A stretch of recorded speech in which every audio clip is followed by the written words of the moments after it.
Okay, it's 7 o'clock. Welcome everyone to the September 15th meeting of the Los Gatos Town Council. We'll start with a roll call. Thank you and good evening. Councilmember Rennie. Here.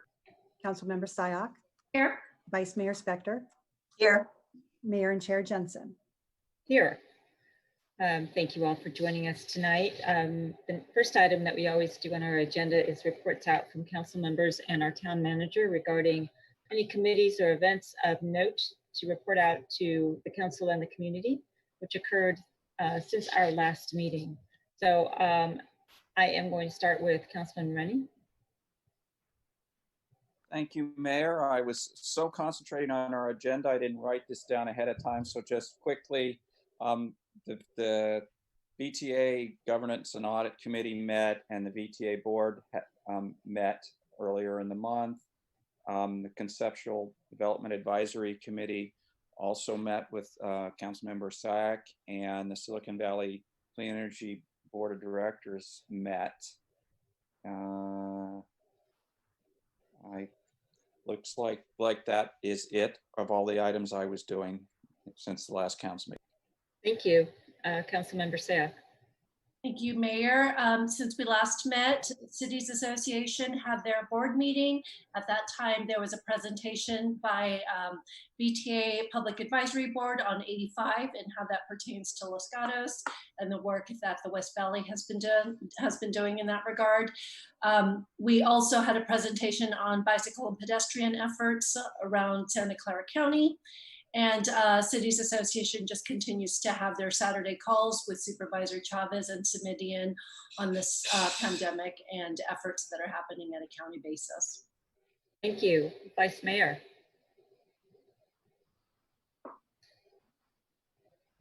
You don't show mute, but we can't hear you.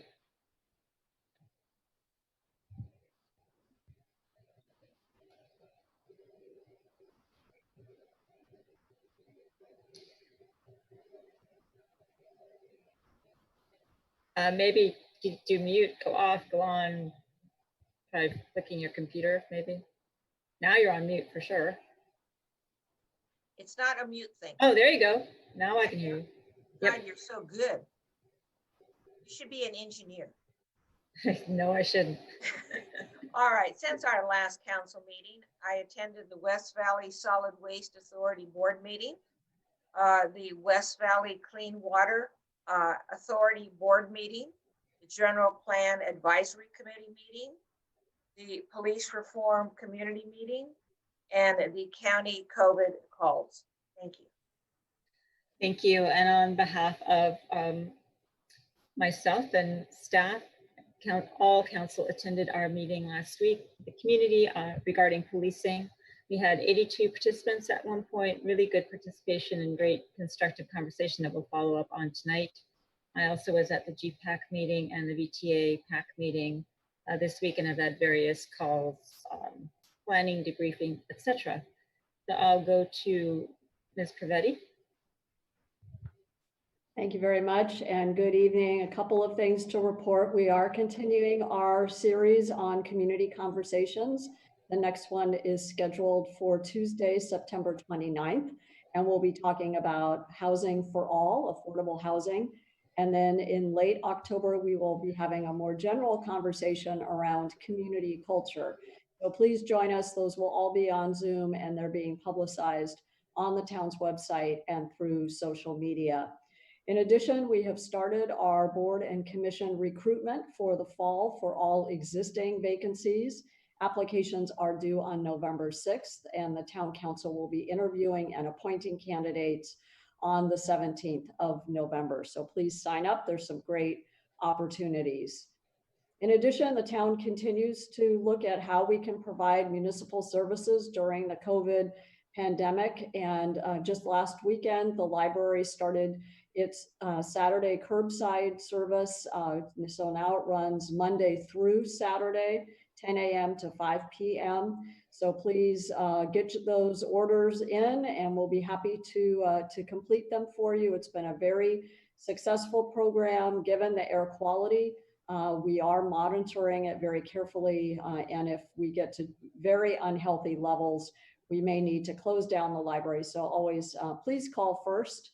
And if we are closed, then you can always call us for live chat and also talk to a librarian to answer any questions. So thank you very much. Thank you, Ms. Privetti. I'm going to give everyone who hasn't perhaps participated with us before on Zoom this little brief overview about how the meeting will go.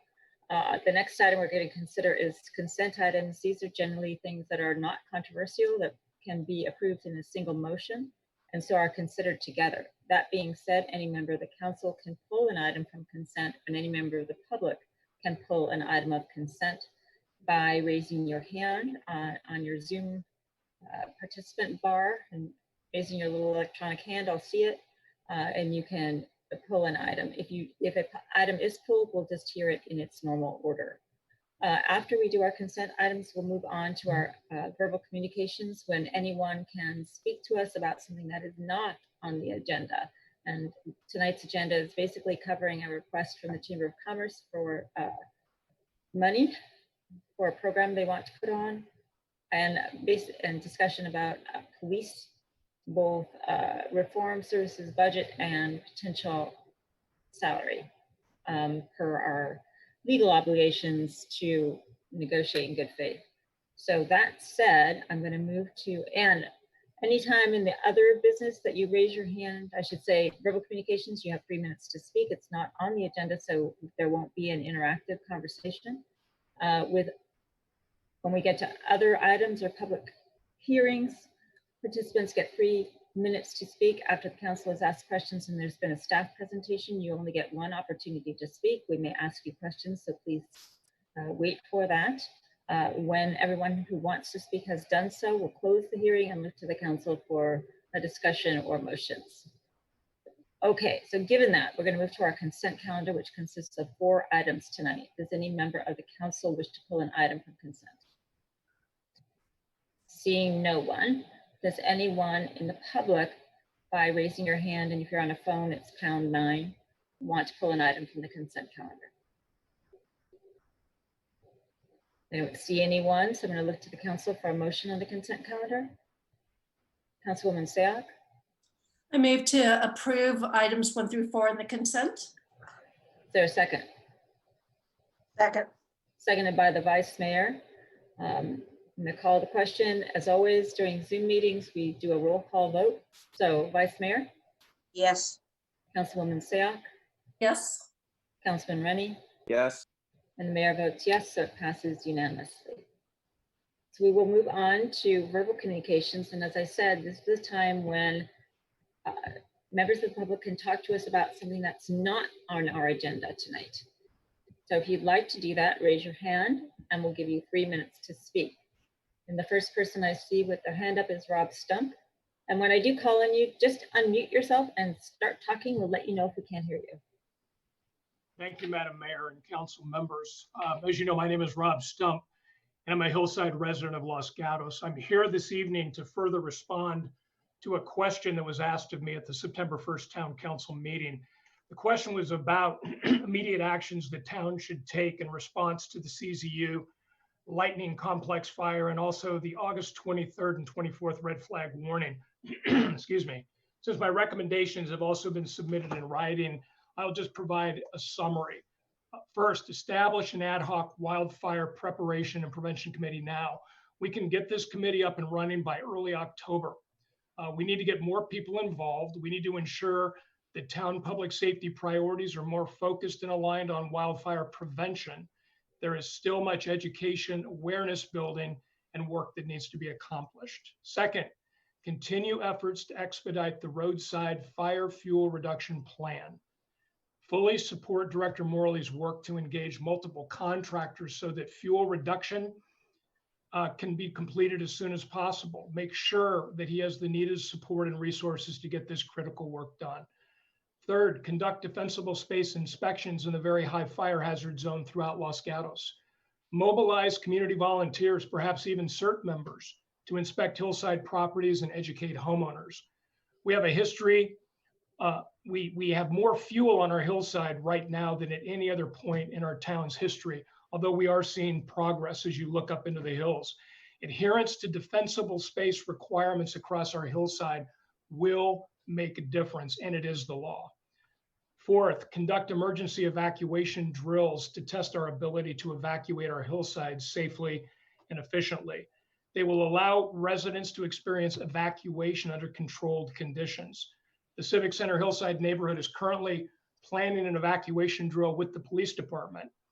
The drill will give everyone a better idea of what is involved in an immediate evacuation.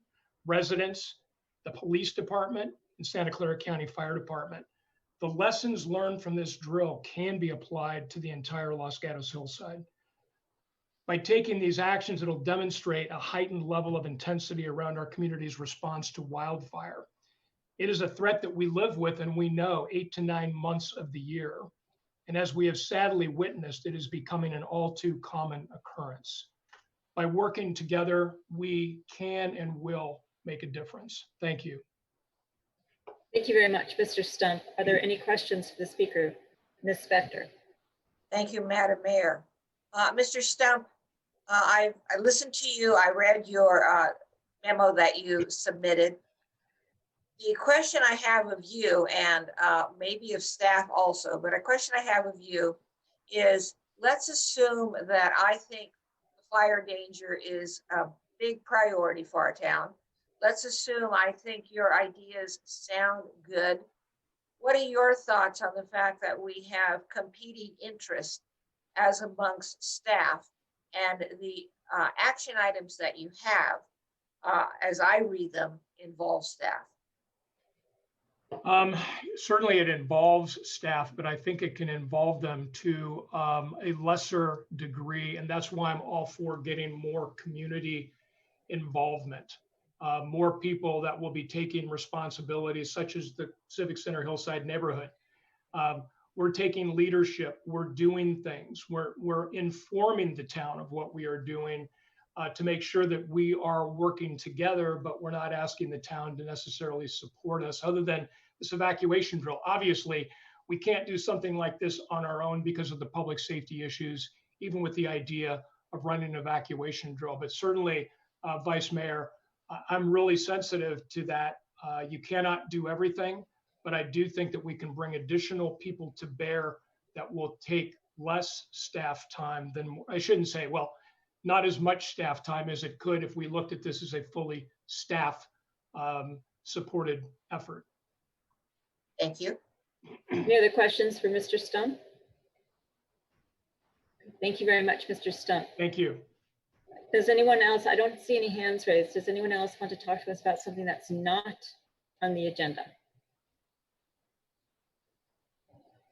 And as always, I just give it a couple seconds to make sure that you can get your hand up. I don't see anyone.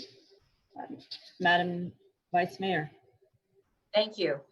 Then go to the question of staff. Given what was just stated, is any part of that realistic for the staff to work with the community on this fire issue? Yes, thank you, Vice Mayor, and if I may, Mayor, you will see on your October 6th agenda the appointment of a ad hoc committee to address wildfire. We're still in the process of identifying community members and members of the town council to join us. But in talking with the mayor, she has agreed to set up this ad hoc committee very quickly, and it would be expected to complete its work by the December 1st council meeting. It would be essentially a roadmap for what investments and activities the town should be doing in collaboration with the community. So we're looking forward to the council's consideration of the ad hoc and then supporting the ad hoc in its work. Thank you. Thank you, Ms. Pravetti. Good summary. That's exactly what we talked about. There's nothing further. I'm going to move on to our business for tonight, public hearings. And the first item is number 5. And I'm not sure, is that going to be Ms. Pravetti? Okay. Our staff report. Thank you.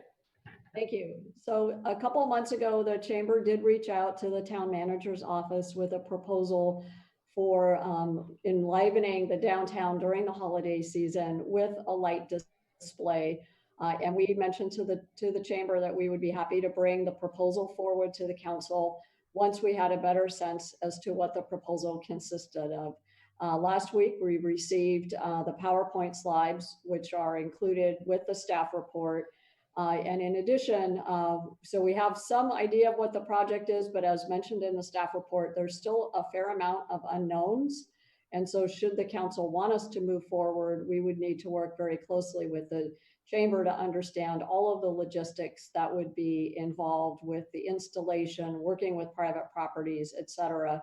I know the chamber is here this evening to talk to you more specifically about the proposal.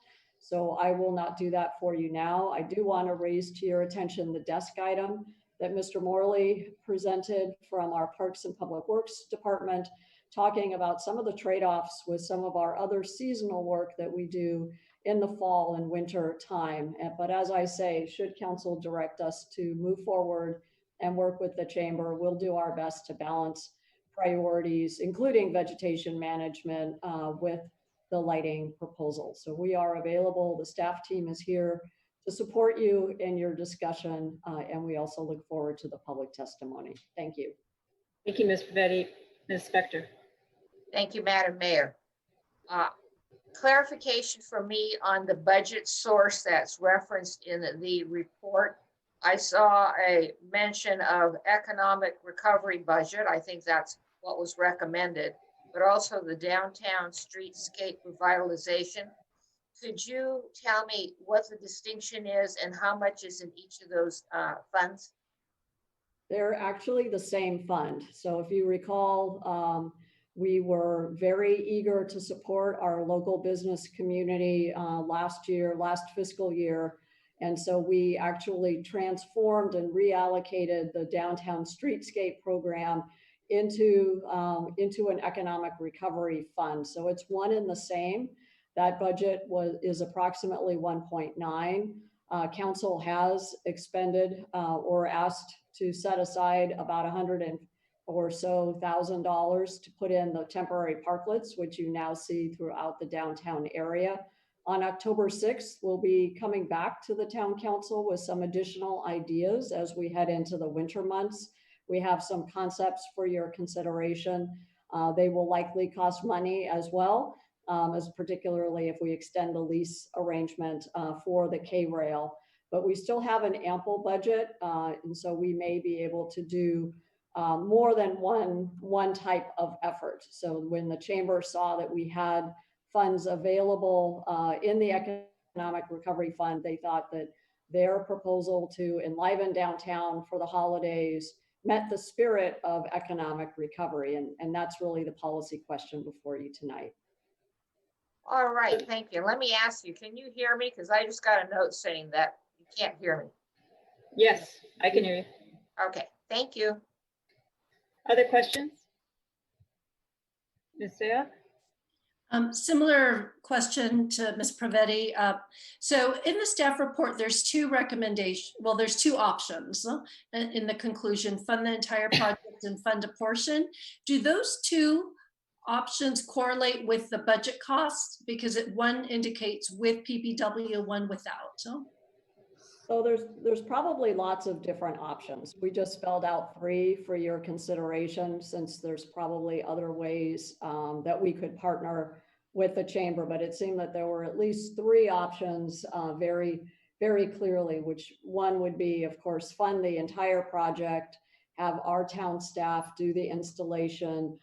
This would entail buying the lights, storing them, breaking the light displays down, putting it all away, et cetera, getting it out again the next year, et cetera. So there would be some costs associated with that. We don't have a storage cost yet. We don't know exactly how we would store all of these materials. As you know, we've been working on a capital program for quite some time for our corporation yard.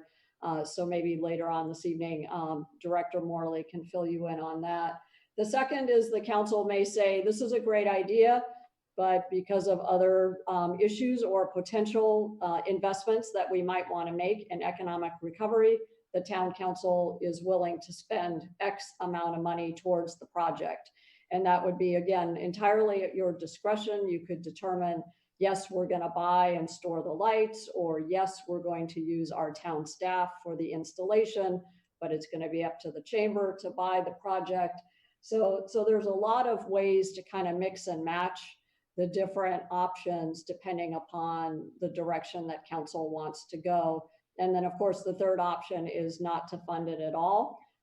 So there's always that option as well, which preserves the funds for other economic recovery actions, as well as ultimately any leftover money would go back into that downtown streetscape project.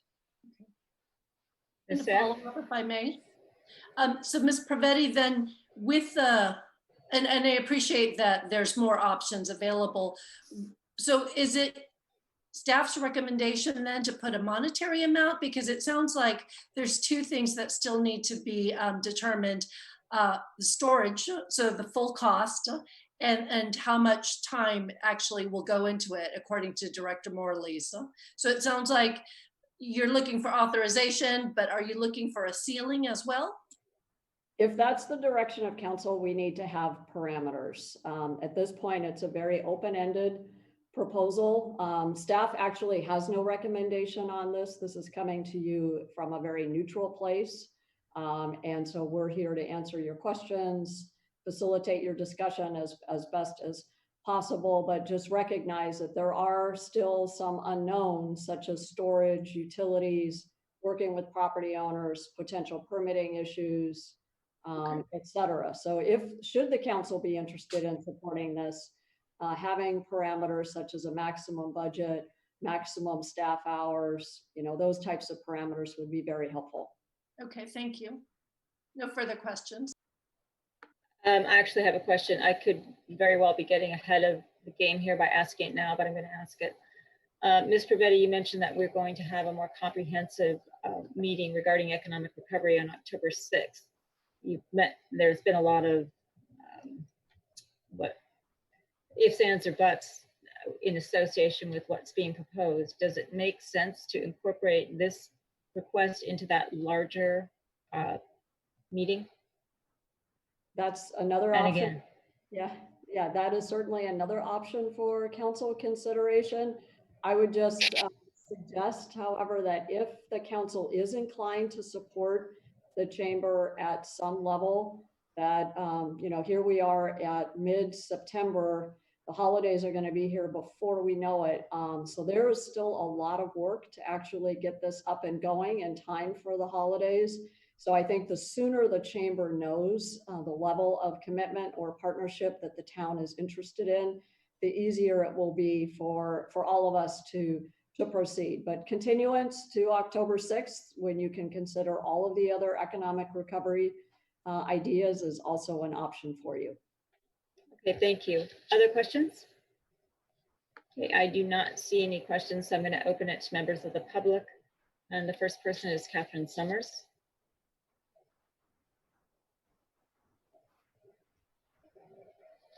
Good evening, Council. My name is Catherine Summers. I'm with the Los Gatos Chamber of Commerce, of course.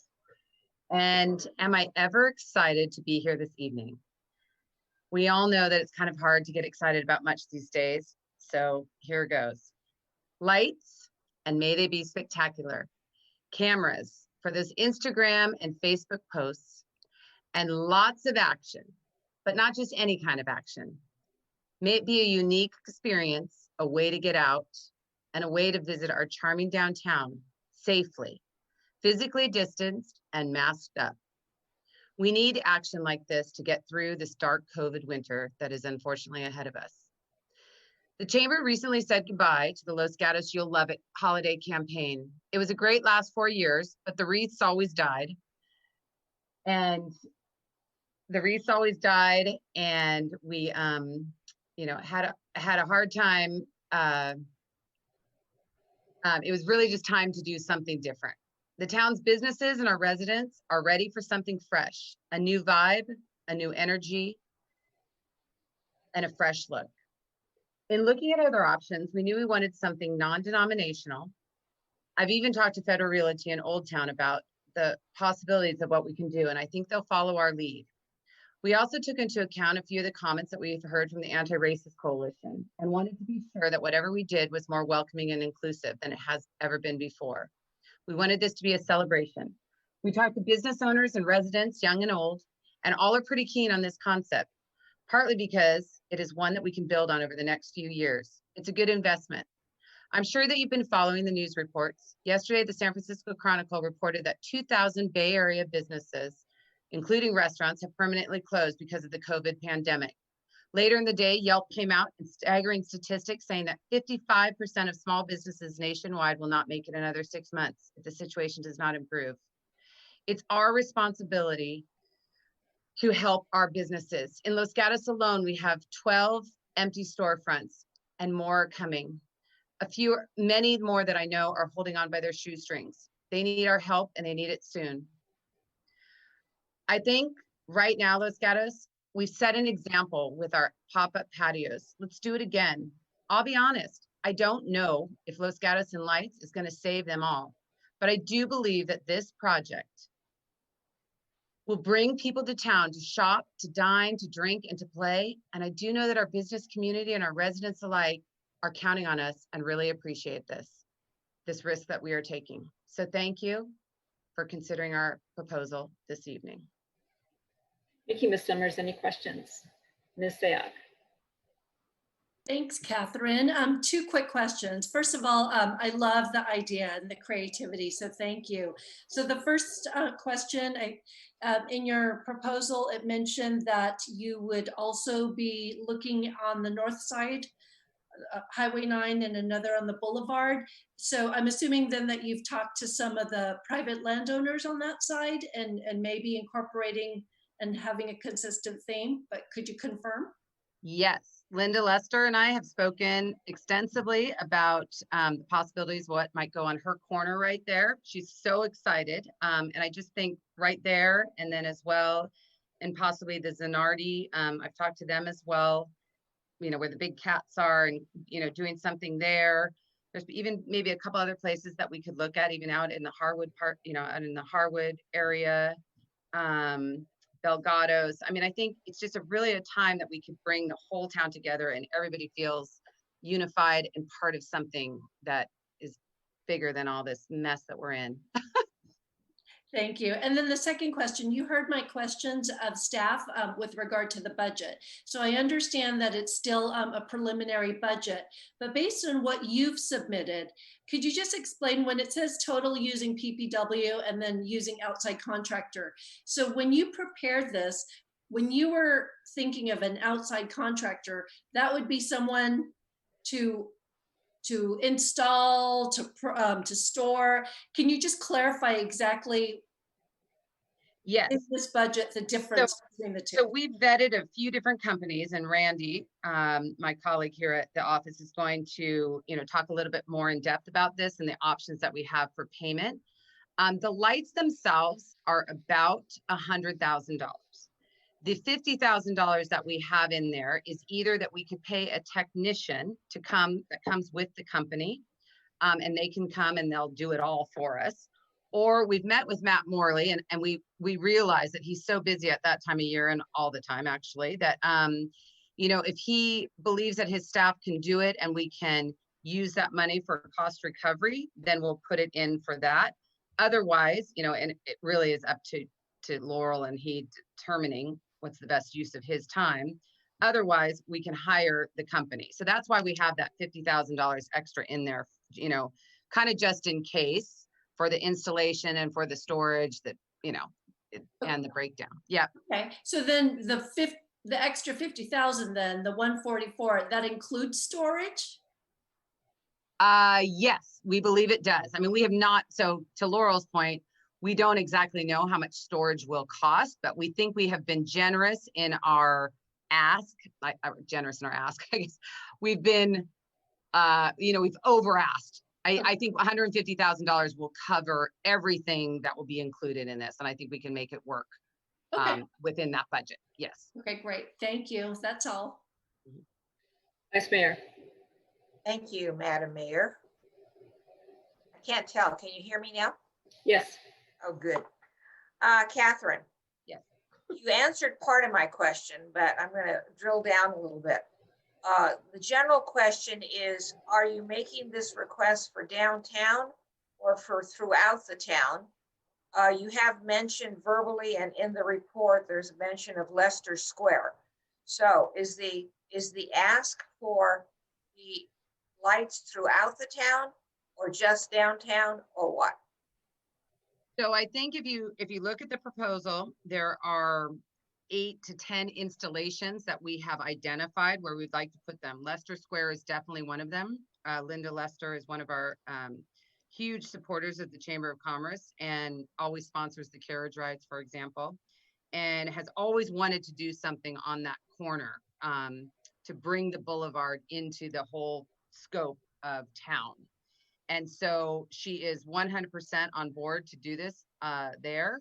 And again, as I had mentioned earlier, we'd like to do it in a few other places as well to really create that unity and togetherness during, this crazy winter that's coming. So amongst all of us, I think that's really important, and that's definitely part of the proposal, that we're doing it all over town. So when you talk about 100,000, as you were just testifying about 100,000, and then a separate amount of 50,000, does that amount of money cover the entire town or just downtown? The entire town. That is the lights themselves is the 100,000 for all over town. It's not a ton. Again, it's 8 installations. We can build on those in the years to come for sure. And add to them if it's successful. The 50,000 is really, again, it was the padding that we wanted to put on, depending on what Matt and Laurel decided amongst themselves, whether or not our PPW should do it or whether or not we should have the technician come in and do it.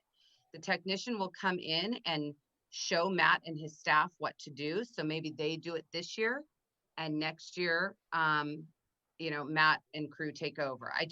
From what we've heard, it's complicated. It's not that complicated, but that's all over town that we will, that we'll work with the technician, or we'll work with PPW, or we'll work with a combination of both. On the last page of the staff report, there are options. Now, Ms. Pravetti indicated that there could be more options, but as amongst the options that are in the staff report, do you have a recommendation? Well, yes, I do. And thank you so much for asking. I would be really honest. This is an all or nothing deal. The town council has to decide to do this in entirety or not, because the chamber right now, we are holding on by shoestrings as well, and are so happy that so many of our members do keep sending in their membership dues, but we can't, we don't have the money to really do any of this, with the exception of putting it together, presenting it to you, and making sure that we see it through. And we can do all the marketing for it, for sure, but we can't pay for the lights or the installation. Okay, thank you very much. Any other questions? Okay, I have a question. Ms. Summers, my question to Ms. Pravetti was really focused on the fact that on October 6th, we're going to have a more comprehensive discussion of economic recovery in the town. And the money that we set aside out of what used to be the downtown streetscape fund of the 1.9 million, we spent some money already on parklets. This is a request to come out of that same fund. And I appreciate your honesty in your ask. So I'm asking for honesty now. Is that my concern is that we keep taking funds out of this of having a comprehensive plan. Is this your ask for now, or do you plan to come back and ask for another piece when we get to October 6th? That's your usual question, but that is. Okay. We knew it was coming, so you got a good answer. I have a good answer, and in fact, I was teed up for this question. And believe it or not, I think that this is not just a COVID recovery project. I think this fits in nicely with the streetscape plan. And so I think it's part of it. Will I come back, as you see on maybe one of the last slides, and I don't know if Aaron can put it back up. There were a few really cool installations that for one, weren't available this year. One of them was the big globes that you might have noticed at the end, which are in your packet. Those weren't available. What I would like to do, if it's successful, is yes, next year I'm coming back and I'm going to say, you know what? We did such a great thing. Yes, that one. Thank you, Aaron. We did such a great, or had such a great run last year, and everyone loved it, and people came from far and wide and, to town to see what we were doing. And so, yes, every year for maybe the next 5-6 years, and hopefully Federal Realty will get on board as well, that will light up the whole town, and it will be a draw and an attraction and a destination. And I think we can do it. I really believe it. So I hope that answered your question. So I think it's part of that streetscape plan. I will be back next year and we'll ask for a little more money. You did answer, but you didn't. I was really talking about October 6th, but I heard next year, so that's okay. Any other questions for Ms. Summers? I'm not Seeing coming none. back on October 6th, if that's the question. This is my ask. This is my ask for the year. All right. Susan Testa. Hi, good evening. I'm Susan Testa. I own Romantiques in downtown Los Gatos, and I found out about this chamber idea today, and I think it's amazing. I checked it out, and I think, why not? It's a great idea to light up Los Gatos, and I think we should. I do not think we should postpone until October. We need to do this now. It's going to take time to plan and implement.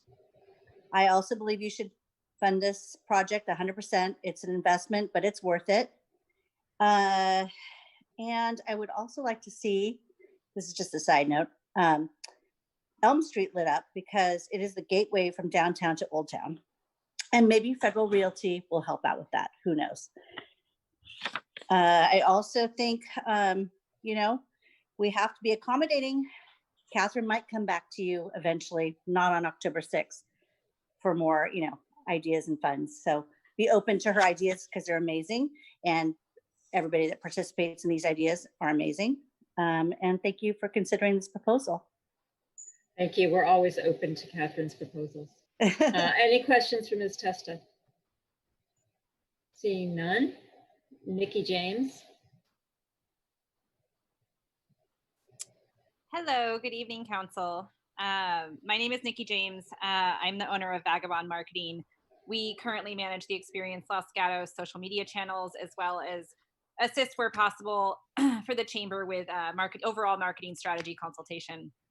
So I just wanted to mention that, the We Got This LG campaign was spearheaded by ourselves in conjunction with the Chamber. And I know we talked about this last time, but it was a very big success. I think we were all pretty surprised at the engagement and excitement that campaign had. In addition to this, just managing this channel and watching it grow drastically as it has. I think we're at almost 2,500 people now following us on Instagram. I've really had a chance to engage and witness the community's thoughts and feelings around everything that's been going on. And we've seen what Los Gatos has done as a town and the amazing efforts regarding community engagement during the pandemic, and everything that you guys have done has been so wonderful. I do believe we've had this focus on providing this safe environment and create this engagement with our local businesses, engage the community members, all of those things. And I've definitely seen it on the channels. So moving into fall and winter and talking with Catherine and everything, I do think there's going to be a very strong need for us to continue to be innovative in what we consider a safe source of entertainment and engagement for the town. Taking into consideration the success that we've had with the We Got This LG campaign, I kind of think, there is a necessity for us to kind of keep walking that walk, so to speak, and prove that we do in fact got this. I think Los Gatos in Lights would provide something very new and unique. It would show a light of hope and sense of community. This outdoor experience would also generate excitement, social media content, engagement, visibility, and ultimately growth, not only to the Experience Los Gatos community, but the town as a whole. Because this would really be a destination for people of all ages. This is a very safe, like Catherine said, it's a very safe on all levels, right? We're not sticking to any one holiday theme or anything. And for me, growing up in Los Gatos and just knowing the success of the lights in the park, something like this really ties in this whole message of lighting up the town and lighting up Los Gatos. And I think this is going to be really needed come winter. People are going to need it, and I think it's going to be really important. So That's all I have to say. Thank you. Any questions for Ms. James? I don't see any. Randy Chen. Hi, good evening, council and staff. My name is Randy Chen and I work at the chamber with Catherine, and she got the sexy part of the presentation and I get the money part. So I'd like to address the cost aspects of this project. We've been researching this for several months and we've done our due diligence in arriving at the decision to go with Artistic Holiday. Your wild child does. Pampers Cruisers 360. Well, Sorry. This fresh waistband and adaptive That is 360 fit. So they can move the All right, do I get to add minutes on? I will address two issues, the cost comparisons with other vendors and financing options. So as far as cost comparisons, the company we've been working with, Artistic Holiday Designs, fits the bill in in more ways than one. Their prices are the most competitive. They have the full range of products we're looking for, and they help with installation. For instance, one of the other companies that has a large 3D star, like the one that was shown, has it at a cost of $13,000 more, or a 58% increase. In addition, no other company carries everything we needed, the streetscapes with the lights, as well as the stationary displays. Most only carried the stationary displays. In addition, this company has the most non-denominational options. Most other companies focus primarily on Christmas-specific displays. And then in front of you, you have the cost comparisons of the three ways we can get these lights. We can buy them outright. We could buy them over the course of 3 years, or we could lease them. Buying the displays outright is the most economic.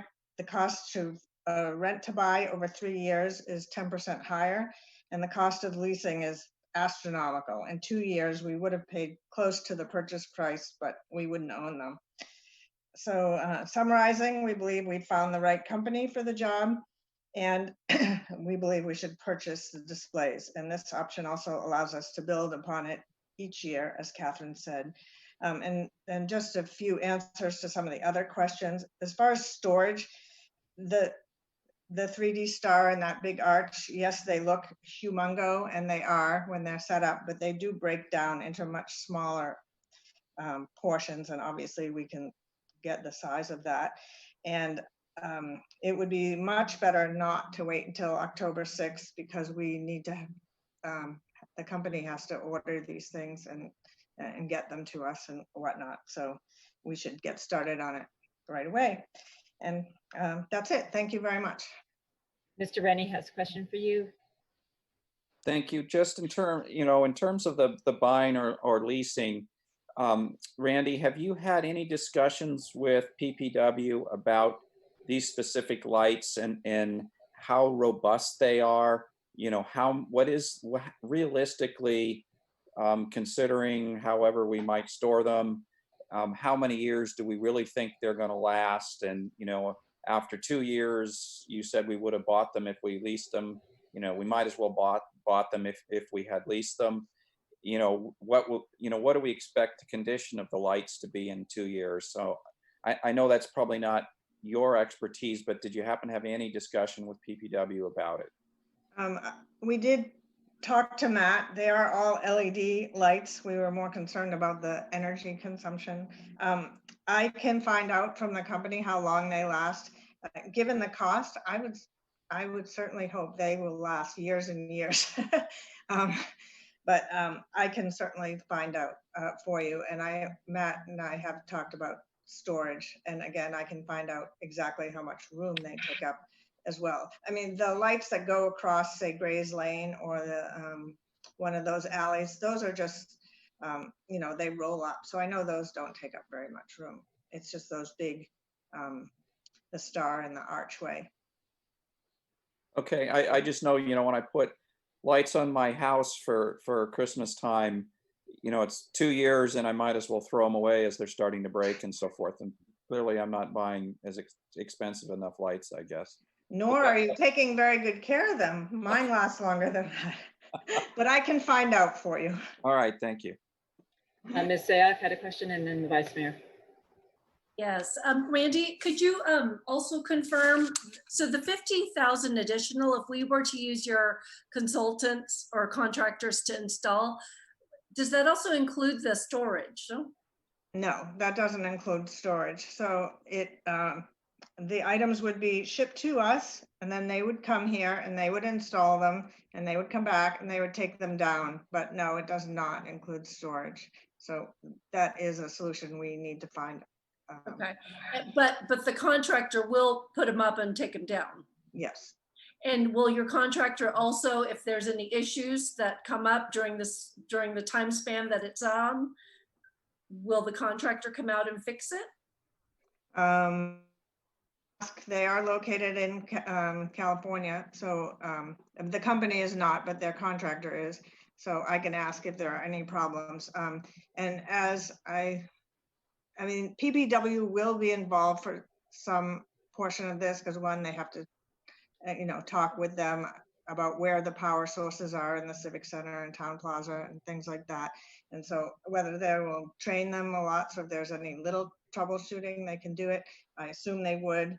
And if, just to clarify, even if PPW wanted to install the lights ourselves, if we decided to go that route, we can hire a technician to come out and train that person, and that is $4,000.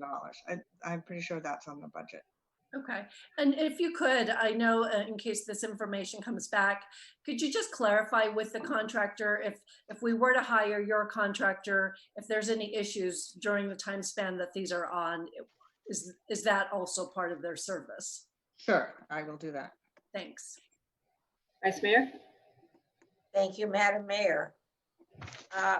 Ms. Chen, I was looking at the chart that you put up and I was trying to correlate it with the 150,000. Can you just very generally give me a summary of what you're asking for and where it is on this chart? So this is just for the actual lights. This is not, there's no installation or anything in this chart. So the Town Plaza, that big huge arch is in Town Plaza. That's $28,000. The big starburst, which would be on Civic Center, is $23,000. All those balls that were in the Terra Patio alley are $4,000. I mean, I just put the big things on here, and I didn't put some of the little things, but they are on the budget that was in your packet. Pole decor is the lights hanging from the light poles on North Santa Cruz where the banners are now, and then the Grays Lane lights as shown in your packet. Those are the two prices together, so it's about $4,700 for that. All right, so that first column, buy outright, purchases 1, 2, 3, 4, 5, purchases 6 lighting displays.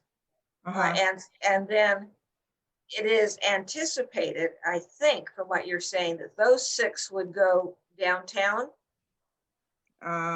They would, and in your packet, the other areas, Grays, Leicester Square and Los Gatos, I think it's called Los Gatos Shopping Center. There's an Artie shopping center. There are numbers in there. They just weren't that significant.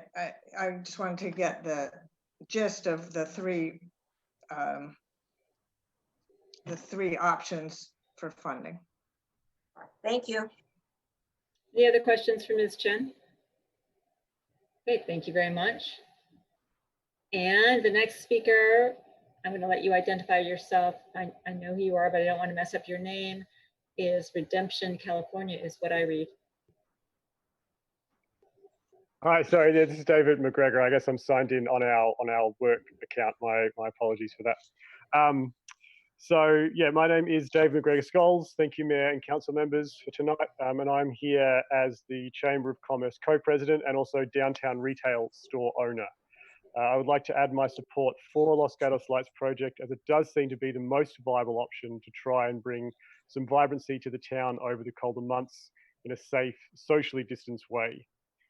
I also believe we should have the display run for the longest time possible because as a retailer, I know the struggle we are currently facing with staffing and managing hours. So if the displays can run for a period of months, it is more likely that retailers will see the increased foot traffic and therefore understand opening later will be a benefit.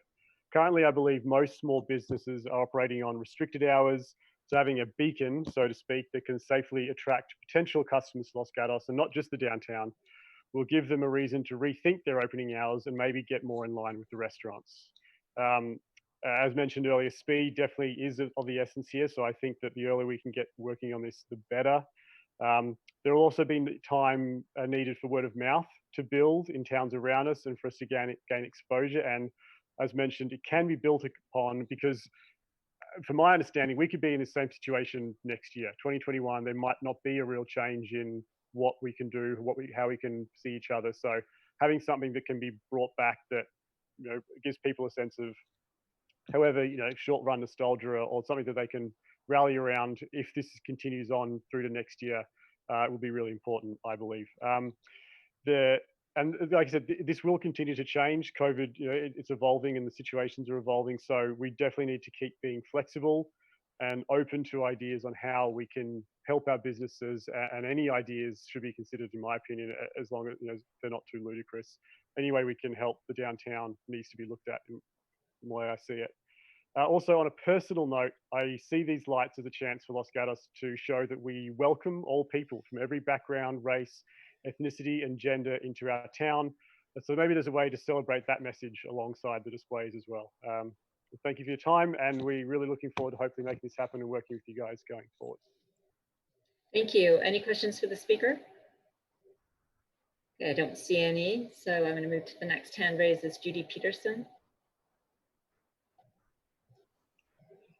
Thank you, Ms. Mayor Jensen and council members. Good evening. Nice to see everybody. I wanted to echo a couple of thoughts. I think that people are really looking for some experiences, and this is certainly going to give some people a very happy holiday experience. There's no parade this year. Let's lift our spirits in one way or another. And I love the carriage rides being decorated, but I can see this as a springboard to other activities to draw people into our downtown shopping area and even some of the outlying areas that have been discussed. We have so many folks in our community that we can reach out to, wonderful singers at the high school and the middle school. I remember 8-10 years ago, Los Gatos Ballet sending performers to do dances in downtown windows. And, people are strolling by and all of a sudden here's this lovely ballerina doing the Nutcracker. I think there's also an opportunity to involve our service clubs. The Lions Club doesn't have to plan the parade this year, so perhaps we can enlist the Lions Club and other service clubs, Kiwanis and the 2 Rotaries and so forth, to sponsor an event each weekend during this 2 to 3 month run, especially with the concentration during the holiday shopping season.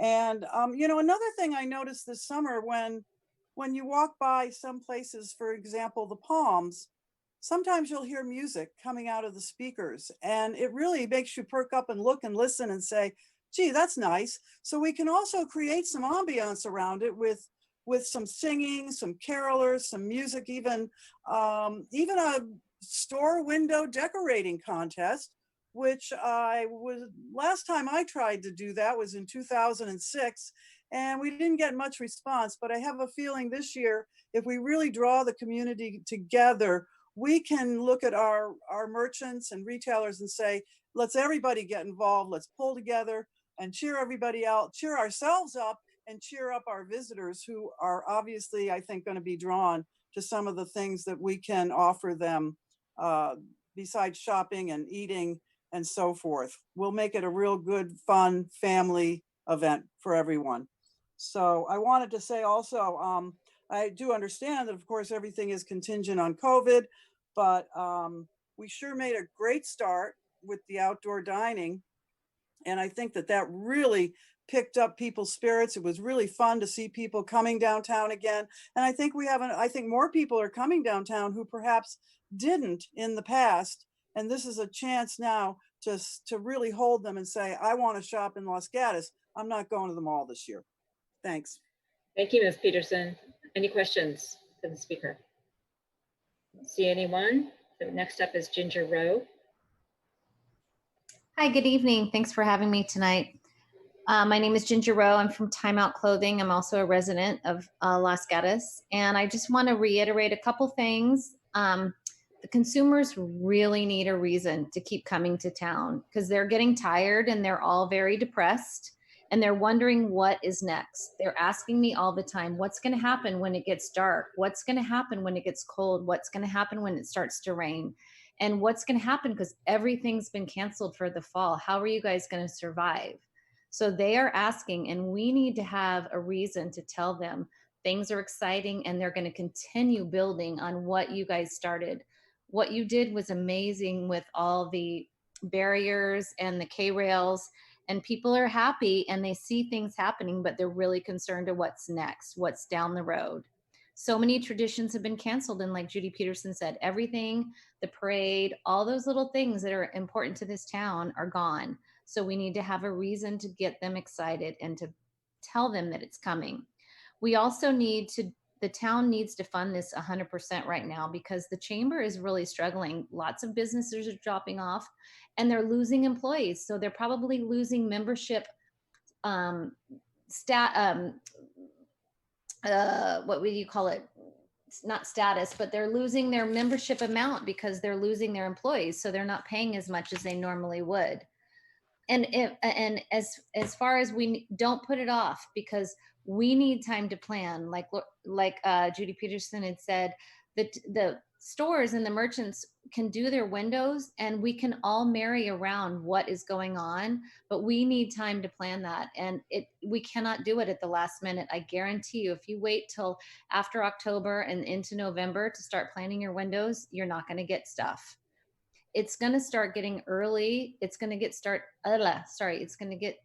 dark early, sooner rather than later.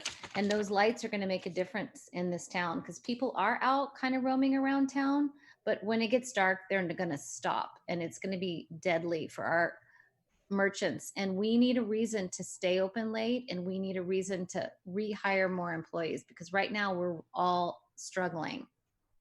So thank you for your time. Any questions for Ms. Rowe? Okay, thank you. Maria Risto. Hi, thank you. Maria Ristow, resident of Los Gatos. I don't want to pile on to what everybody said, but I think this is an amazing idea. As a downtown resident that hasn't missed a single parade since 1987, it's really depressing that we're not going to be able to have the parade this year. And we need a reason to attract people downtown. We need some excitement. We need some light. I mean, right now with the dreary, smoky skies, it feels like we need light right now. There's three things I really like about the Chamber's proposal. One is that in contrast to the Vasona Lights experience, this is intrinsically, constantly, every day a walking experience. We'll have light displays throughout downtown, but we'll also have them across town. And I think it's really important that we expand to all of our shopping areas. So to the extent that other shopping districts like Leicester Square or the Zanardi Center participate, this gives people a reason to walk and explore and see these beautiful light displays. The other thing is in terms of the fact that we will not, disappointingly enough, be able to have the parade this year, it looks like the town will probably be saving money. I know that we probably have a lot of expense going into street closure and police presence. And so this could be an opportunity to take that money and invest it into this light display, which will give people a reason to come into town. And unlike the tree lighting, which is an amazing and fun and wonderful launch to the shopping season, and unlike the Christmas parade, which is an all-day event, this light exhibition could go on for months and give people a reason to come on a regular basis, week in and week out, and give us the vitality and the excitement and just the livelihood that our businesses need and that'll benefit our entire community. Thank you. Thank you, Ms. Ristow. Any questions? Okay, I don't see any. Dustin David.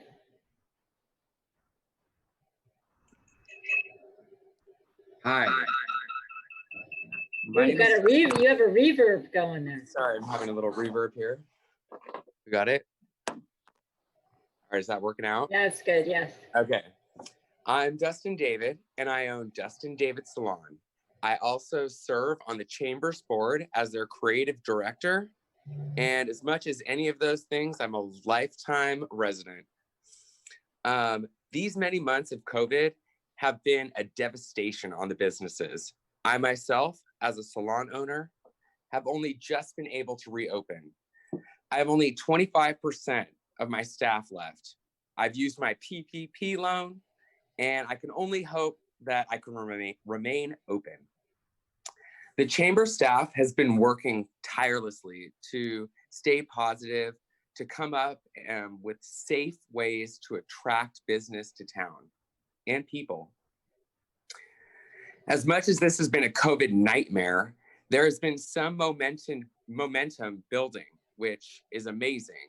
The outdoor seating with the K-rails, that's created this sort of magical buzz that Los Gatos has been missing. People are coming to town again, and the locals are supporting this outdoor environment. And after so many meetings, so many discussions, we've come up with this brilliant idea to encourage this building of excitement with the people feel for downtown. And as the days get shorter in the winter and the air gets cooler, we want to light up Los Gatos. We visualize a spectacular light installation to illuminate spirits. Because enough with this COVID darkness. These installations will further solidify our place on the map, reinforcing our destination status, thus encouraging people and businesses to invest their time, their money, and their love for this great town that we all love. So we need to act now and light it up. Thank you, Council. Thank you, Mr. David. Are there any questions? I don't see any. Nothing, I've got answers. I'm sure you do. All right, I do not see any other hands raised for this item. I just saw one more. Julie McAuliffe.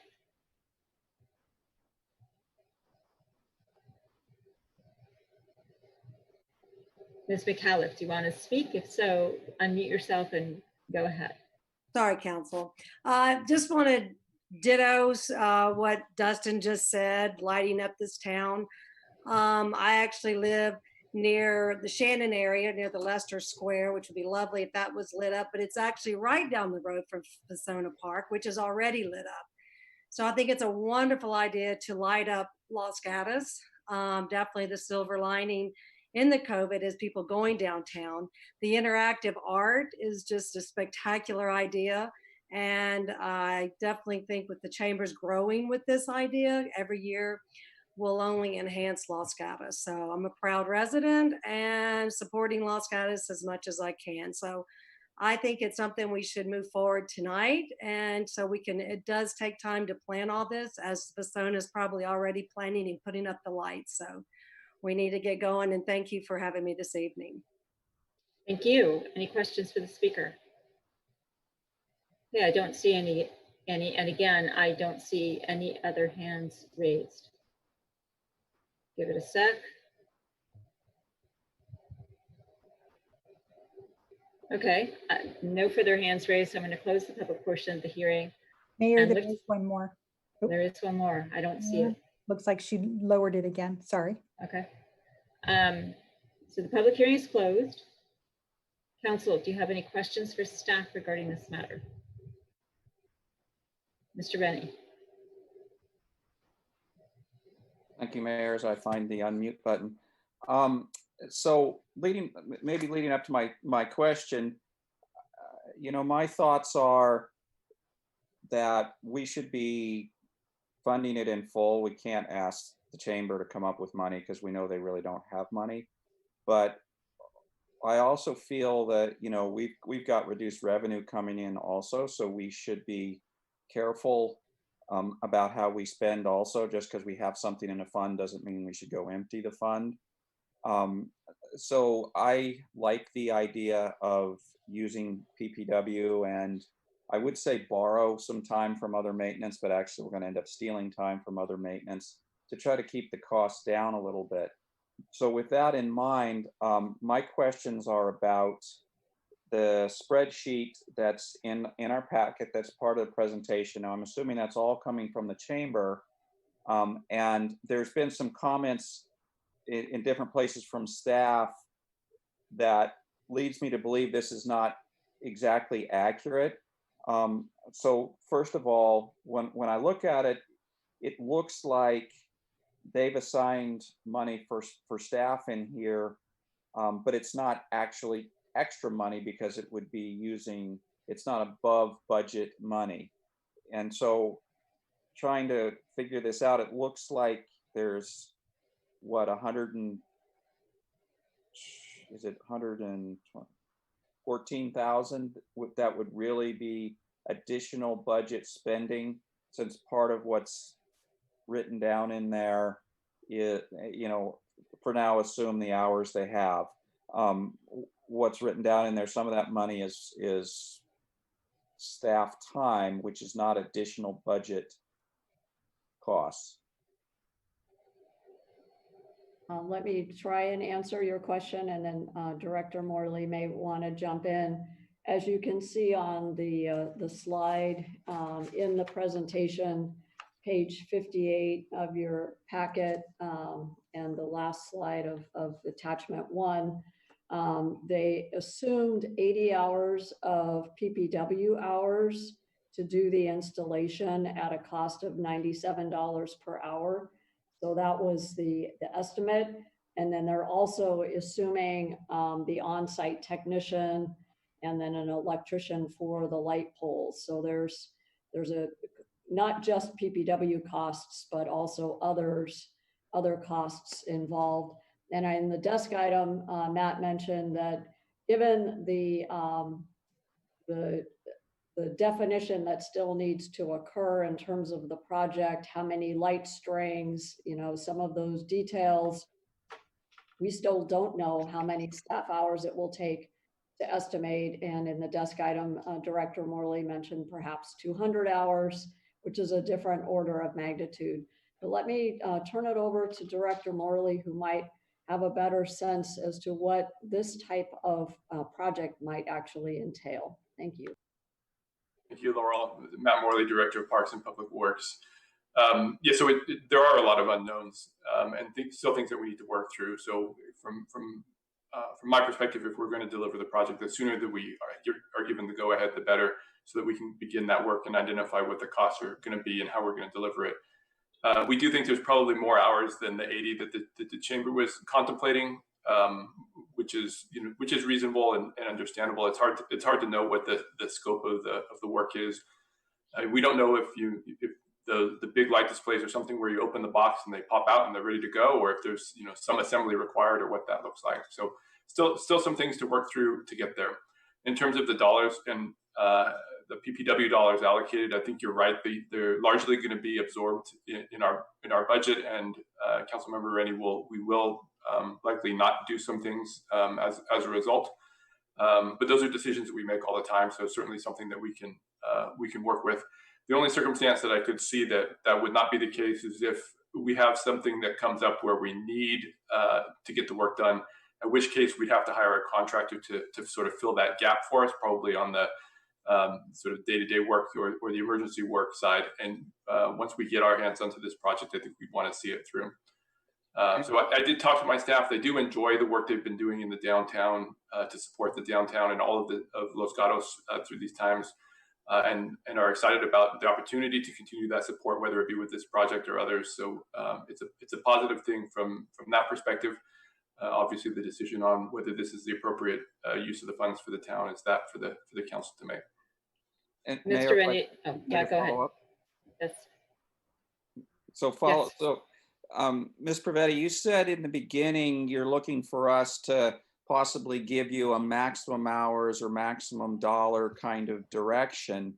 But where I'm struggling with is, since it's kind of unknown, if we said, okay, PPW can spend 120 hours and not more than 120,000, but what if the project's not done? That doesn't make any sense to me. So how do I give you that, how do I make a motion with the right, it seems like I could constrain one, but I can't constrain the other kind of thing. Any thoughts? Yeah, that's a great point. The council could say, as you were starting to say, the council should perhaps fund the full 150, including PPW as the installer. And then you could ask us to report back in terms of what those costs might be, particularly for storage. Utility costs are going to be an interesting conversation. Some of those utility costs will be borne by the town. And as you know, we spread utility costs to certain tenants. So we'll want to make sure that any lighting on the lawn does not go to some of our tenants, that the town absorbs all of that. So we've got a little bit of homework ahead to really understand what that's going to be. If the utility costs are going to be borne by the private property, I would assume they're going to want to know what that cost is before they agree to having either PPW or a private installation happen over and attached to their utility lines.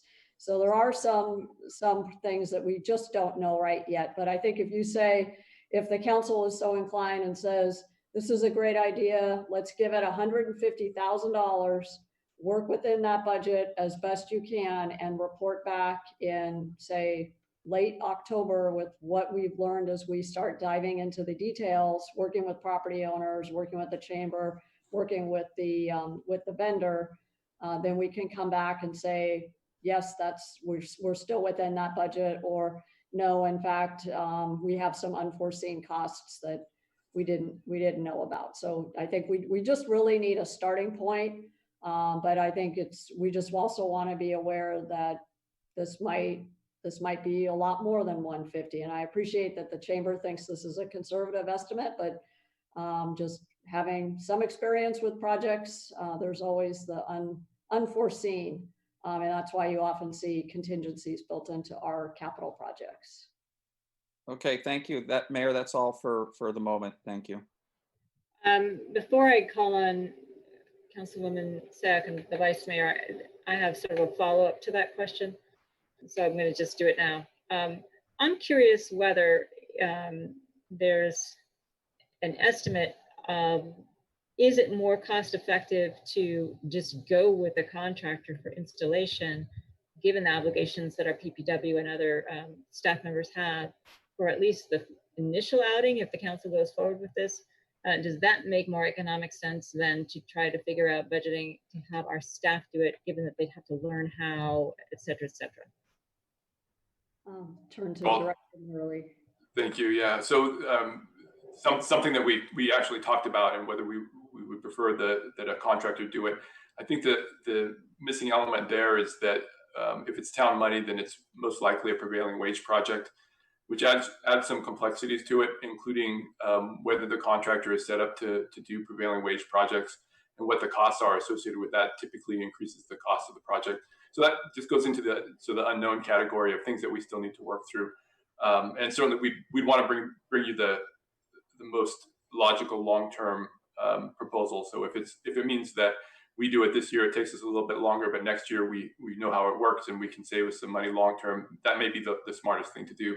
But we just don't know until we know what the lights look like, what the equipment looks like. Okay, thank you. So I'll go to Councilwoman Sack. Actually, I had a similar question for Director Morley, and I appreciate the answer that you gave for our desk item. Coming into the meeting, I was inclined to work with the option where we fully fund it and ask that we utilize the chamber's contractor, just because I feel like you and your staff have been working nonstop. And so the last thing I wanted to do was add more. But listening to the conversation, it sounds like PPW is going to be involved to some extent, whether it's actually you and your staff putting up the lights or someone else. So I guess what I'm asking you is what's easier for you and your staff? If I'm ready to pay the money for someone else to do it, or is it just easier for your staff to do it because then you know what to do and you have a certain standard that you would be, so that's the question. I appreciate the question and the acknowledgement of the work that the team's doing. So I think it's still out there for us to answer. And so I don't know that you need to make that decision tonight. I think if you're comfortable with the project and you want the project to go forward, then and you think that $150,000 is reasonable as the town manager highlighted, I think that's a fair approach to take. And then we'll bring you back an update, probably in multiple forms through the manager's weekly update, and then also through a return to the council to say, here's where we're at and what the project is going to look like, so that you know along the way what direction we're going to take. And that'll allow us to see what we can do with contractors versus what we can do with our in-house staff, and what makes the most sense, and actually implement it from that perspective. The challenge for us is if we're going to make this happen, and we're thinking that Thanksgiving is the time that we want lights to be on, we need to be moving on this quickly to make it happen. There's lead time on products, there's lead time on getting contracts in place if we need to use contractors, that kind of a thing. So there's a lot of work to do on the front end before you see any lights go up in the air. Okay, thank you. Okay, Vice Mayor. Thank you, Madam Mayor. So in listening to what everybody's saying, for the most part, it's consistent. There's some divergence when you get to the work and how much it's going to cost. Some of the things that are consistent is that, first of all, using those pictures as exemplars, it's a beautiful, beautiful presentation. So that's really cool. My preference would be that it wouldn't just be downtown, but that we would have some lighting throughout the town in other retail areas, so we help all the merchants. I don't know if there's money for that, but that would be my druthers. But so with all of that in mind, I'm going to go ahead and make a motion that we move forward with this project, that we budget $150,000 from the downtown account. And I don't know if staff or the mayor needs anything more from the motion. Not for my purposes, Ms. Privetti. Okay. All right, we have a motion on the table, Mr. Rennie. I will second the motion. I think it's important for us to help our business community get past COVID. If we end up past COVID and half our town is empty, we will have lost the synergy and it'll be much harder to refill it. So to me, this is, a small investment to,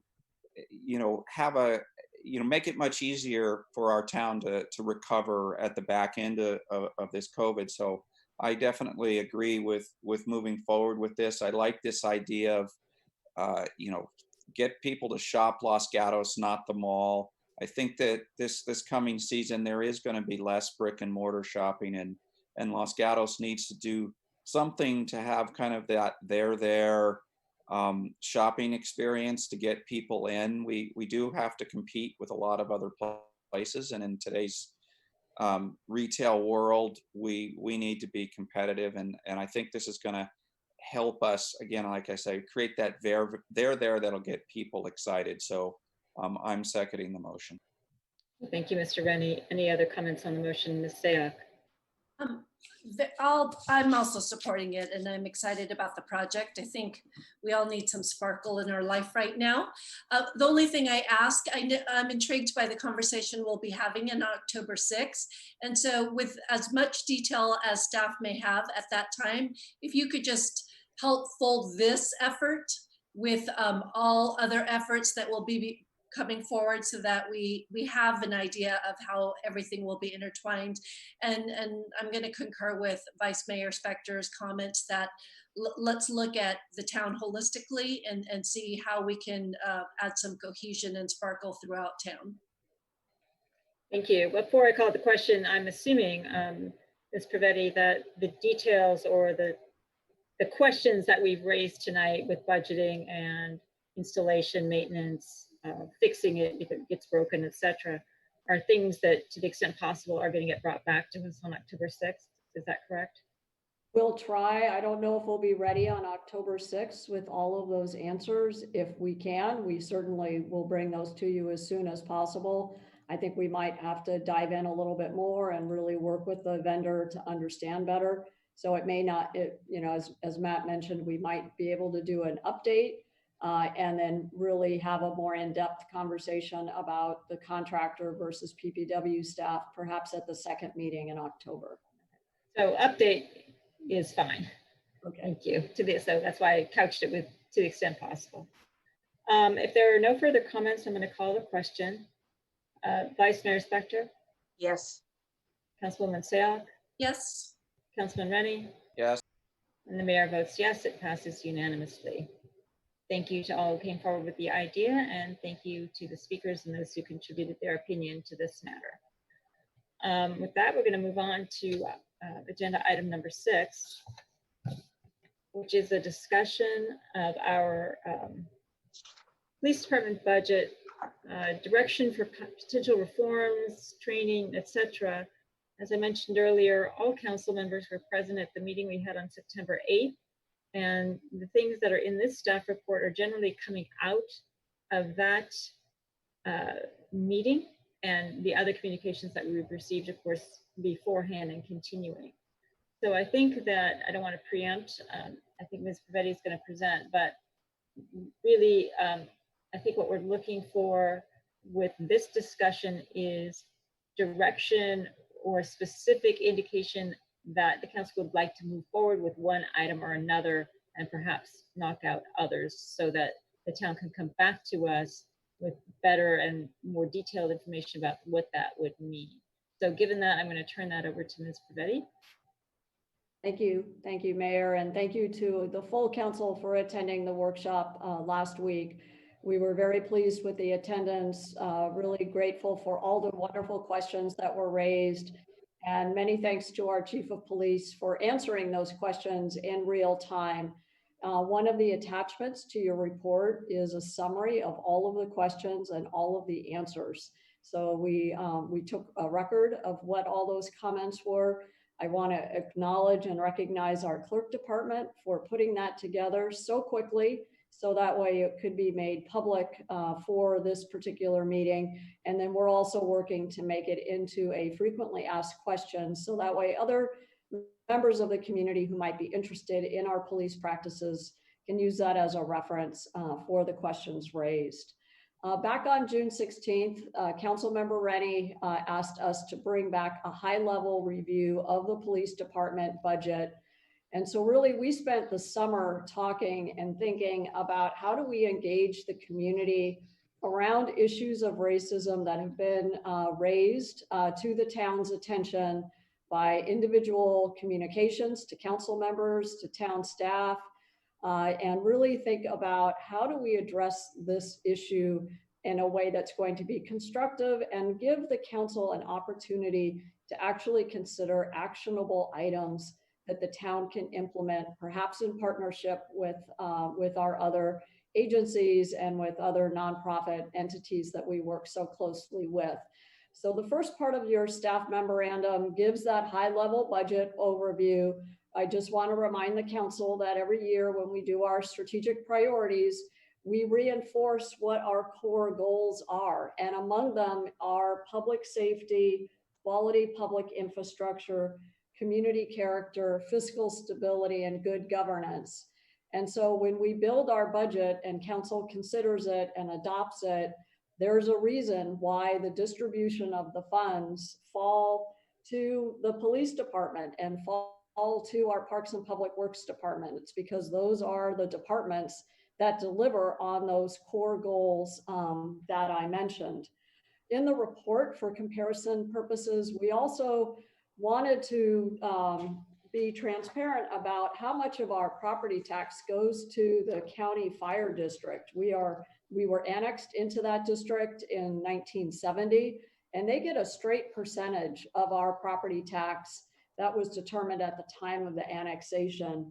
And for fiscal year 1920, that amount of money was $18.7 million, which was even bigger than what the town has budgeted for its police department for 2021, and certainly much larger than the 16.9 million that we budgeted for 1920. So the town invests a significant amount in public safety overall. We are a service organization, as you know. Our staff love working for the town. They love working with our community. And so in order to do that, we have to get the best talent that's out there to do the work. And so salaries and benefits are a big portion of our budget, and it's a big portion of every department's budget. The police department, it's a little bit of a higher percentage, as noted in the staff report, but it is consistent that the people delivering the service need to be paid, and that is how service gets delivered. It's with our people. So essentially, you know, about 85% of the police budget is for salaries and budget and benefits. Within the police department, we have a lot of different programs. We have patrol, we have investigations, we have dispatch. As Chief DeSena mentioned at the workshop, all of these services work together. We can't just pull one segment out and say run without doing a records operation or run without having dispatch. They all work together as a single team. Patrol is the biggest proportion of that, but investigations is right after. And I have to say that as a resident of Los Gatos, we should all be proud that we have police personnel who actually investigate the crimes that happen in our town. And we know that other cities very close to us don't have the resources to do investigations. They'll take a report, but then they won't do the investigation. So we follow through, we try and solve as many crimes as we can, and then we really deliver. So there's more detail, and we've got, you know, the chief and our finance director and others here on the Zoom meeting. So if council wants to drill down a little bit more, you'll see that like many of our departments, it's a lean operation. We basically staff with 3 patrol officers per shift. Most of our shifts are 12-hour shifts. So we're asking a lot of our officers, even in a status quo. So I know there's interest in perhaps diverting funds, but I think we have to really ask the harder questions of what are the council's priorities for public safety. We got a lot of great comments, as I said, at the workshop. It was just wonderful. And we focused the workshop around 3 potential reforms just to test the water. These were ideas that had come forward at council meetings through verbal communications or general plan update, advisory committee meetings through verbal communications, ideas of citizen oversight, a second idea of diverting funds from the police department to pay for social workers to address the mental health and homeless calls that we receive. And then the third idea was perhaps to disband and end our partnership with our school districts and no longer offer a school resource officer. So we tested those ideas. We didn't do any polling, but I'd say informally, there wasn't much comment on the student resource officer. There was definitely interest in oversight and definitely interest in how we can better serve our mentally health challenged individuals and how we can really make sure that they've got the services that we want. Other themes really revolved around transparency. You know, how can we make data more available around arrests and citations? How can we make racial data more available and accessible? And as the chief mentioned, you know, we just purchased a very large new computer-assisted dispatch system that will allow us to track those kinds of questions that people have. So we don't have all the statistics that our public is interested in, but we are committed to that once we have those systems up and running, we will be publishing the data at least on an annual basis. The slides that the chief presented are attached as attachment 1 to your report. So you have some of those statistics before you tonight. The other theme that came through in addition to transparency was increased accountability. How can we make sure our officers are accountable to the mission and values of compassion and caring for our Los Gatos community? So there was a lot of interest in how we can make sure we are really doing that. And then really, looking at the true meaning of community policing and how do we get our police officers out of their cars? What would it take to get them to walk at least a portion of their shift, in the neighborhoods, on our streets, et cetera. So folks were really interested in making sure that we're true to our word and that we're really walking the walk, so to speak. So in the memo before you, we essentially identified a series of next steps for you to consider. And I know I appreciate your patience with this approach because it's not as simple as, oh, divert 20,000 from this program and hire a social worker and boom, we can check the box, we've solved the issue. It's a lot more complicated than that. And as we think about these issues, there's more analysis that really needs to happen. And I'm sure each of you probably have questions about additional data that each of you would love to see.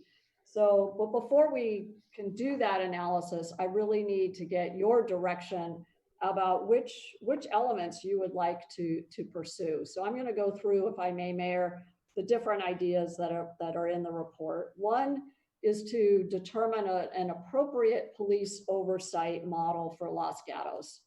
And just as to council, I'm sorry, Ms. Pravetti, you'll find this on page 6 of the staff report. Right, that's 6 of the staff report or page 67 of the packet if you're on your iPad. So at the bottom of the page, Judge Ladoris Cordell was a wonderful facilitator for us last week, and she has a lot of experience with oversight. And we asked her if she would be interested in doing a short-term consulting engagement with us, and she is very interested. In fact, she's already brainstorming and sharing some of her ideas with us. So if council is interested, we would enter into a new contract with Judge Cordell and really identify and cost out some different models. The bottom line is really for all complaints, whether they're within the department or coming from the public, that all complaints should really be investigated by an external source and not by the police staff themselves. So if that's an area of interest, we're happy to pursue it. On the next page, there's a lot of talk and interest about what are the different options for providing social services for our mental health and or homeless calls. And there is a desk item. We had a lot of questions from a single council member kind of diving in a little bit more about what are our existing partnerships, what are those opportunities. And so you've got some of those responses in your desk item, but there's really a lot more work to be done in this area. As you know, the mental health and the homeless situation is much bigger than Los Gatos. And we would need to really understand how we fit into that system and also where the gaps are. Because quite frankly, there are huge gaps institutionally throughout the state of California, throughout our nation.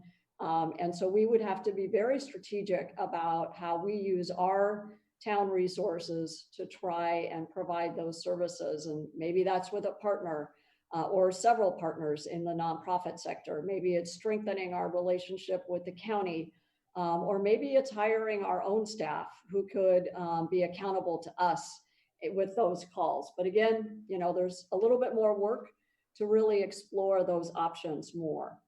The third option is to utilize non-sworn personnel for non-emergency calls and determine whether or not that would save us personnel costs. So for example, we do have in our budget a community service officer. I believe it's currently vacant. So we could make sure that that person is providing calls, responding to calls, the non-emergency ones and the ones that we anticipate would not escalate to need an officer. When we had our nighttime code enforcement officer, she was trained as a CSO. And so she was doing some of those non-emergency calls when she was here. We've now filled that position, but with COVID, we've kind of reduced our service in the nighttime area for code compliance. But if council's interested in exploring that, we can talk through some different options for utilizing existing personnel, either in community development or in the police department.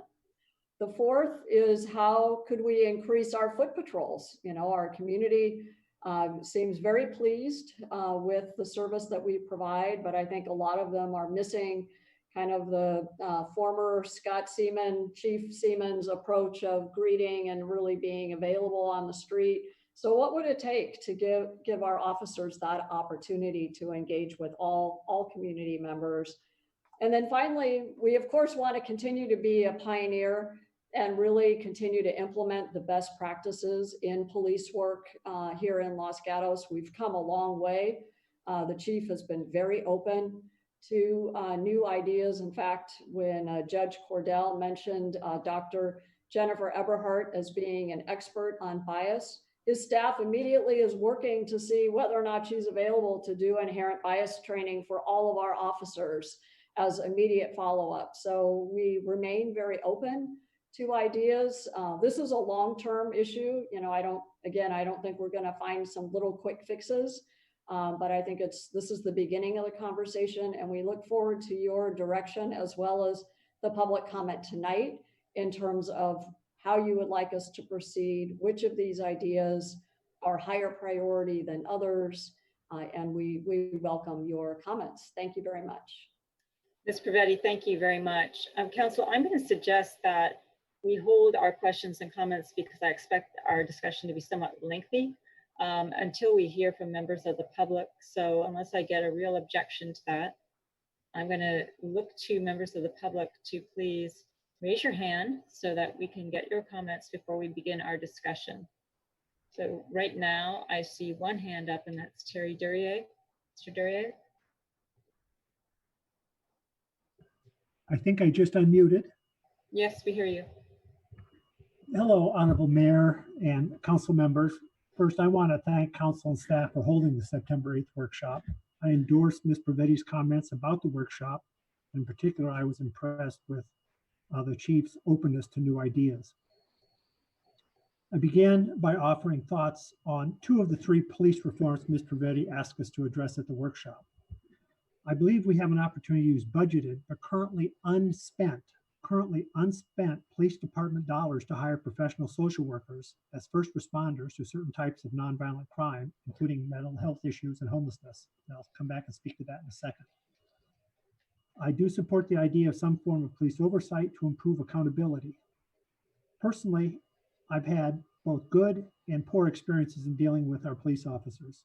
My good experiences were fostered by an attitude that the officers shown of mutual respect and mutual interest. My poor experiences were fostered by officers who displayed arrogance and authority. Here are 2 observations that I take out of the workshop. I was surprised to see that mental health incidences are almost as frequent as crimes against persons. And recognizing that, because only 32 of the budgeted 39 sworn officer positions are filled, Los Gatos has unspent budgeted dollars to provide improved services for people with mental health issues. This gives the town flexibility to allocate police department resources to meet the existing community needs in a more empathetic, community-friendly, and potentially cost-effective way. I'll close with 3 additional points. I would like to see police uniforms look less militaristic. It impacts the public's perception of the police, and in some cases, it may impact the sworn officer's mindset and actions. I was living at Berkeley when they were having the student unrest in the 60s, and when the Berkeley Police Department shifted their uniform to a much less militaristic one, it definitely changed the entire relationship between the police department and the student activists, many of whom came from outside the university. I would suggest that the town have all sworn officers go through implicit bias training. More importantly, testing as part of the anti-racism training. And it's not just to focus on how not to operate in a non-racist way. Lastly, I'd suggest the town determine if the contract for police services with Montesrino covers the full burden cost of providing those services. and if not, develop a plan to recover them. Thank you, Mr. Duryea. Any questions? I don't see any questions, so I'm going to move to the next speaker, David McGregor-Scholes. Thank you again, Council. I'm actually just commenting on this personally, not as a representative of the Chamber, but I'm commenting as a retail store owner in downtown. Just as a general, I definitely feel supportive of the idea of having a mental health expert be a first response option for dealing with the homeless or anyone that is not actually committing a crime downtown or in the town.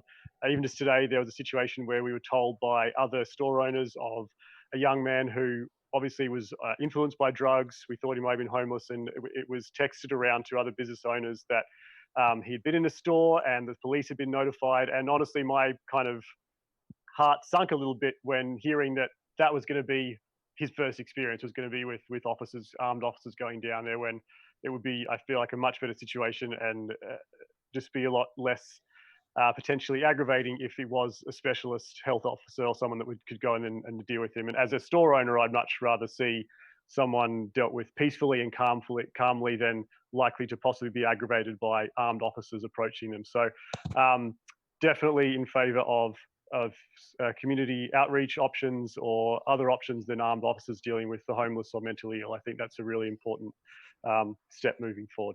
Thank you for your time. Thank you. Any questions for the speaker? I don't see any. I don't have no other hands raised. There we go. Jeff Suzuki. Hi. I just wanted to add a little bit to what everybody else was saying about mental health and how mental health incidents are as common as other incidences, crimes, etc. Which is that we can also view the treatment of mental health as being a highly economical way, a means of essentially preventing crime in Los Gatos. And there are many different studies to back this up. Like, for instance, Lyndon A. Teplin and et al. Found that people with severe mental illnesses are 4 times more likely to commit crimes, which means that we have that preventative element, but also people are 11 times more likely to be a victim of crime, which means that if we essentially take care of the mental health issue in Los Gatos, we are likely to see a spillover effect in the commitment of crime and also the people being the victims of crime. Additionally, according to a study by the Association of Policy Analysis and Management, it shows that investing in mental health services is a highly effective means of reducing youth recidivism. If we basically take care of mental health in our schools, and as we know, that is becoming an increasingly pressing topic as time goes by. Mental health is intensifying as times go on, especially with the isolating and alienating effects with COVID. I believe that we should have, as everybody else has said, the first response to mental health problems and also health issues as well, like welfare checks, go to health professionals as a first layer of defense. I think that would be not only moral, not only would it maximize the welfare of our people, but it would also be a highly cost-effective solution. Thank you. Thank you, Mr. Suzuki. Any questions for the speaker? I don't see any. And once again, I don't see any hands raised. I'll give it a second, and then I'm just going to close the public hearing and look to the council for discussion. Okay, seeing no one, I am going to close the public hearing. Council, the way I'm going to suggest that we go about this, unless you have a specific question that you need answered first, and maybe we'll do that, is to just actually call on each council member, have you identify those items that you're interested in, and then perhaps go to a more in-depth discussion about that particular item that rises up, and then follow that with a motion. But if you have a particular question that you need answered before we move to discussion, let's do that. Vice Mayor, I saw your hand up.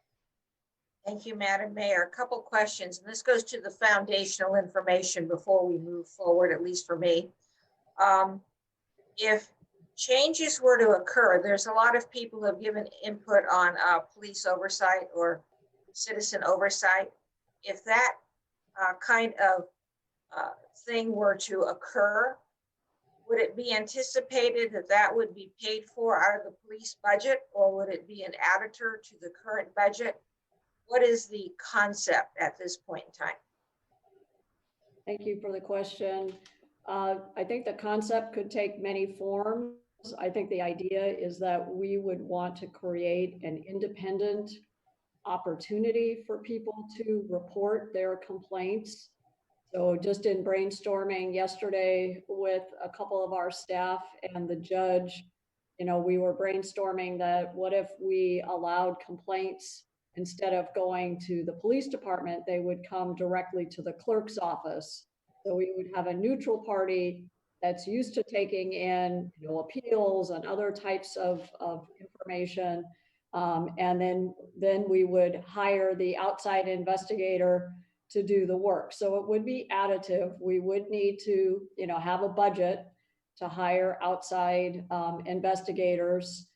We do some amount of outside investigation now, depending upon the severity of a particular complaint and the people involved. So we have been able to absorb it in our budget.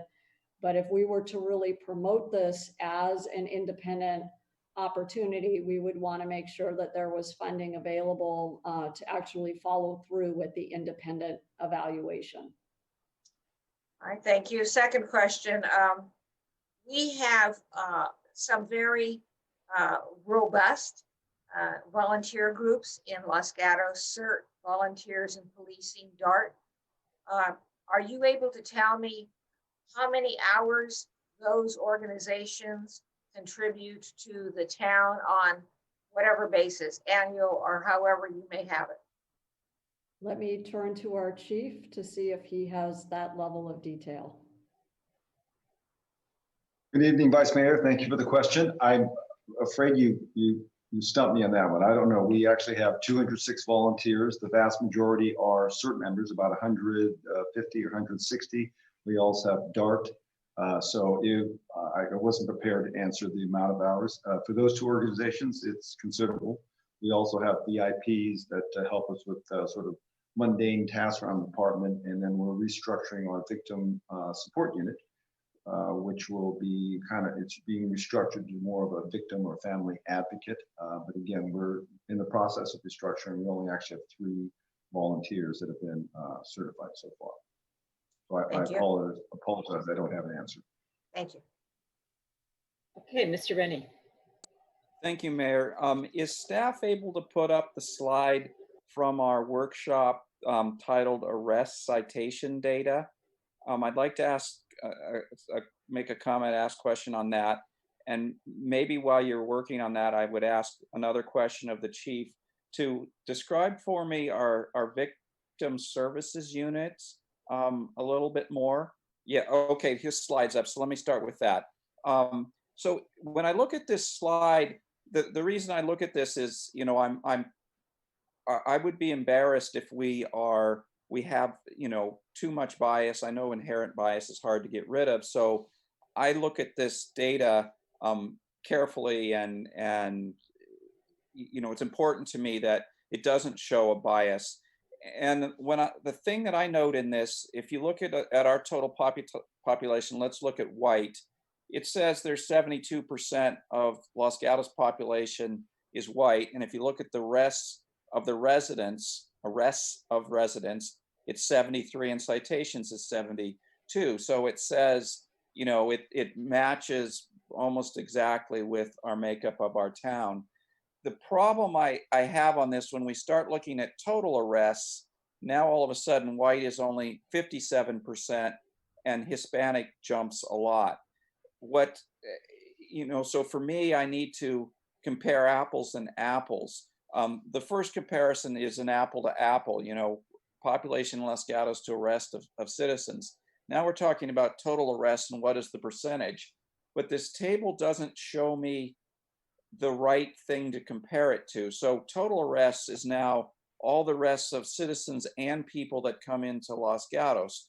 but what is, if we now, I'm assuming Los Gatos is probably more white than the average of our county. If we look at the total number of the county, what is the ethnic, we use the term race, what's the racial makeup of the county to, and maybe it needs to be normalized or something, but I don't have a column to compare the total arrests to. Hopefully you're understanding where I'm going on this. And do we have better information to be able to compare that column to versus to our total population? Thank you, Councilmember Rennie. First off, I wanted to restate that this information here is very incomplete. So it is only, we are in the process of transitioning to the new CAD RMS system that Town Manager Ravetti referred to. And so currently with our current system, we are not able to collect all stop data. So what we did is we went back 2 years and went through all of our arrests and citations. So stop data, when we will start collecting it for the RIPA Act of 2015, will include all stops of all people. So this is not a complete picture. And again, it is a little problematic to compare strict census data to stop data. So again, but to answer your question, I don't have information that will compare, say, the county in terms of total population, broken down by ethnic group and total arrests. I think we compare roughly with other jurisdictions similar to ours, but again, I don't have an actual comparison by according to the county. And I don't know that would be reflective of the level of bias in our officers, again, especially with the incomplete information. And Mayor, if I may, just quickly doing a Google search, the county is 52% white, Black or African American is 2.8% in the county of Santa Clara. American Indian or Alaska Native alone is 1.2%. Asian alone is 39%. Hispanic or Latino, 25%. So that gives you a rough sense. And there's reasons why we have a historically low Black population in the county as a whole, that we can get into if you wish. Okay, thank you. So, basically if we see this kind of data again, hopefully, as the chief said, we have better, more complete data, and we have better apples to apples kinds of comparison. So let me go to my second question. I'd like to understand better our victim services unit. I understand it's a volunteer unit. How much, my questions are kind of around, how much do our officers spend time as part of that? And are any of the volunteers certified in any way in mental health? Could you describe it better for me? And how large a program is it, and so forth? So the program, the VSU, or Victim Services Unit, was actually initiated in 2011, I believe, under Chief Seaman. It's actually an award-winning, it's won some awards through the International Association of Chiefs of Police. Now, originally the idea was to contact every single victim of crime in the town of Los Gatos. So that encompassed any crime. So if your car got broken into, all the way up to, I think they were involved in the Kumar homicide, that kind of stuff. So they would reach out and provide services. Typically, the volume was pretty great. So typically it was like a letter or a packet that was sent to them for lower level crimes, but they would actually respond out to crimes, violent crimes, et cetera, et cetera. So in ensuing years, the program just kind of fell into hiatus a little bit. They really stopped just because of the volume of work. They stopped sending out packets to every victim of crime. So it was under, and there was typically there was a sergeant that oversaw the unit. So the time spent in terms of staff time was just overseeing it. So in the last couple of years, I asked Captain D'Antonio and Sergeant Field to take a look at it again to see if we can revitalize it. So they've been in the process of, they're working with Kathy Williams, is one of the original members of the Victim Services Unit, and she has served as an advocate for families in some of our violent crimes. So I think the idea is that it really is more to focus on traumatic events that impact the community members here in Los Gatos and in Montecito. So that would be, suicides, violent crime, et cetera, et cetera. And the idea would be that they would go out to the scene if officers call them out there and or provide whatever service they need. If they're bringing in folks to be interviewed, they could be there to support victims of crime. So we're still in the process of evolving what exactly. I know that they've got some training lined up. We have 3. It was actually like a recruitment on, and we're vetting out the people who are volunteering to do that. And there is some training involved, but we haven't fully fleshed out what the level of it is going to be. Okay, thank you, Mayor. I think that's all of my sort of non-related to your program questions. Not necessarily my program, it's just a suggestion how we could go forward. Any other, what I'm going to call base level questions, Councilwoman Sayoc? Thank you, Mayor. Chief Jacinda, there was a question that Mr. Duryea had asked based on your slides, and it was actually 2 of the questions I had of you. If you could just elaborate, because I thought the answers I think the answers are relevant. The first is the definition of 32 operational that you had on your slide versus the 39 that we actually have budgeted. What surprised me was those are the deficit of 7 are actually people are assigned to those. And so they're not vacancies. Is that correct? That is correct, Councilmember Sayoc. Again, as I explained to you, the reason I became a cop is I'm not good at math or statistics. So in fact, we are actually very close to having our 39 authorized. So we're authorized 39 sworn personnel, of which at the time we had 32 that I was calling operational. So again, those are officers that are street ready, actually working on the street. So of those 7 that were not part of that, we have 2 vacancies, although we actually have a final job offer for a lateral officer that will be starting, I believe, on Monday. So technically 1 vacancy. We have 2 recruit officers that are in the field training program. So we don't consider them to be street ready simply because they're riding with the training officer and they've been to the academy, but they're learning the job of being a police officer on the street. We also have 2 officers that are on sort of long-term leave for job incurred injuries. And then we have 1 officer who's been on long-term military leave, but we're thankfully he'll be returning hopefully within the month. So that those are those 7. So technically we only have 1 vacancy, but we're also backgrounding another officer for that final vacancy. So with luck, we should be up to full staffing soon, we hope. Thank you. And one of the other question I had asked that I think is worthwhile to answer publicly today, implicit bias training. In your presentation, you had said that was encouraged of all officers, but today you did tell me that was actually required and that all your officers are going through this training. Correct. The state law mandates that officers go through racial profiling / cultural diversity training once every 5 years. This is the California Commission on Peace Officer Standards and Training. So we do incorporate that. However, just prior to my arrival, I believe in 2017, they actually had a professor, I think Sandra Brown was her name, that came for, so every year the officers go through advanced officer training, or AOT. So it's perishable skills, things that are required by post. So as part of that AOT, before I arrived, they actually had this, a speaker came in and gave a presentation on that racial profiling, I'm sorry, implicit bias. Last year, as part of AOT, we did have a panel discussion with members of the Muslim, the Sikh, and the Jewish faith.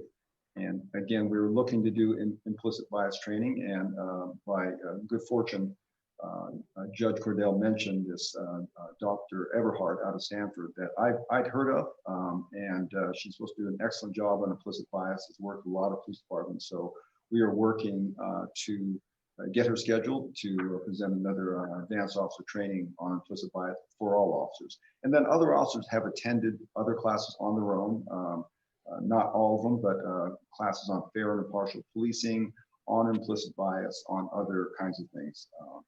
along those lines. Thank you. Those are all my questions. Thank you. All right, so I have a fundamental question that kind of goes to my consideration of social mental health positions for non-sworn officers.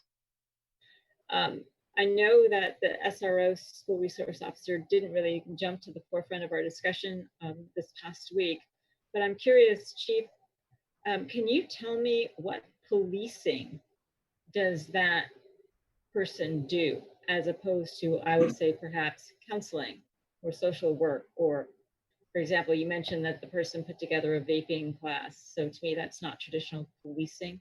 So I'm curious, is that really a police position that we're, sort of stationing exclusively through the schools, or is that something else? And is that something that could be perhaps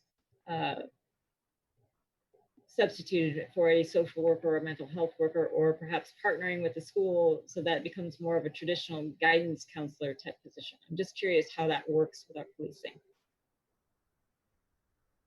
Thank you, Mayor. So in fact, it is a partnership as we speak. I mean, the Los Gatos Saratoga Union High School District pays for 36% of Officer Stanley's salary, and then the Los Gatos Union School District pays for 14%.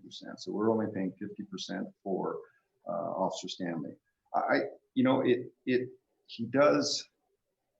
I mean, let's set aside the, I'm hoping the infinitesimally small possibility of an active shooter. The idea of having a police officer on campus, especially for us, we don't have a lot of gang issues. We don't have a lot of crime in our schools, thankfully. But I think there's an element of getting an officer to interact with our students in a really sort of non-confrontational sort of way. There are criminal acts that arise that he does deal with, but again, it is not, it's not the bulk of what he does. He does do the important thing, and I think the area where school resource officers have gotten into trouble across the country is they start getting involved in disciplinary issues, where it becomes a hammer for the school administration to discipline students, which is inappropriate. And although Officer Stanley will offer advice in certain situations, by and large, his function is to serve in that criminal capacity. He does work with, again, the vaping awareness. There was a big problem with vaping there. So as I mentioned, he helped with the awareness program and with the vaping diversion program. I think the big thing that we've been focusing on is that behavioral intervention team. Again, behavioral intervention teams initially were started to look at potential threats on campus, but they really evolved, I think. And again, when I was at San Jose State, we had one there, and the focus was that potential threat, the potential active shooter. But the reality is, most of the cases we started dealing with were students in some kind of crisis, typically some kind of mental health crisis. So it's a multifunctional meeting, and that's what it has to be. It has to be members of the school staff, the school resource officer, counseling.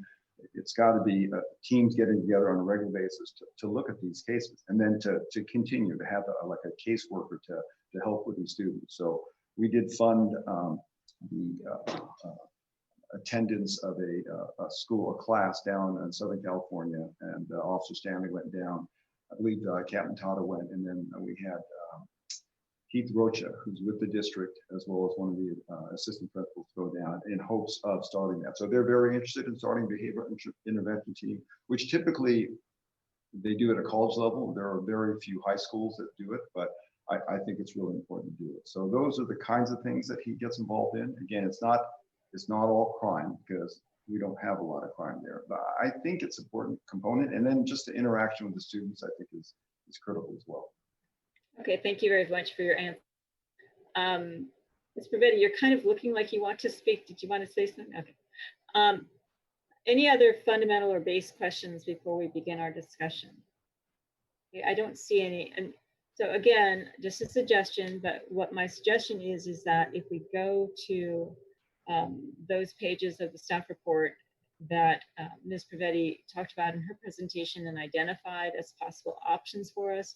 Again, it's either page 6 or I think 67 of your packet electronically. And just ask perhaps council members which ones you may be interested in, so that we can convert those discussions to motions, hopefully, so that staff has something to go forward with.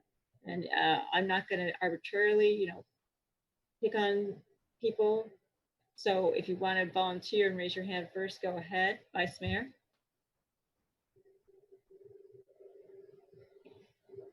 Thank you, Madam Mayor. I'm pretty sure that my list here is consistent with the question you asked, but we'll give it a shot. These are the issues that rose to the top for me based upon last week's community meeting and the information that we received this evening. Police oversight, modify the school resource officer if after conferring with the various school districts, make as much of the police information public as is legally allowed, explore the use of non-police officers as I use here, reasonable or realistic.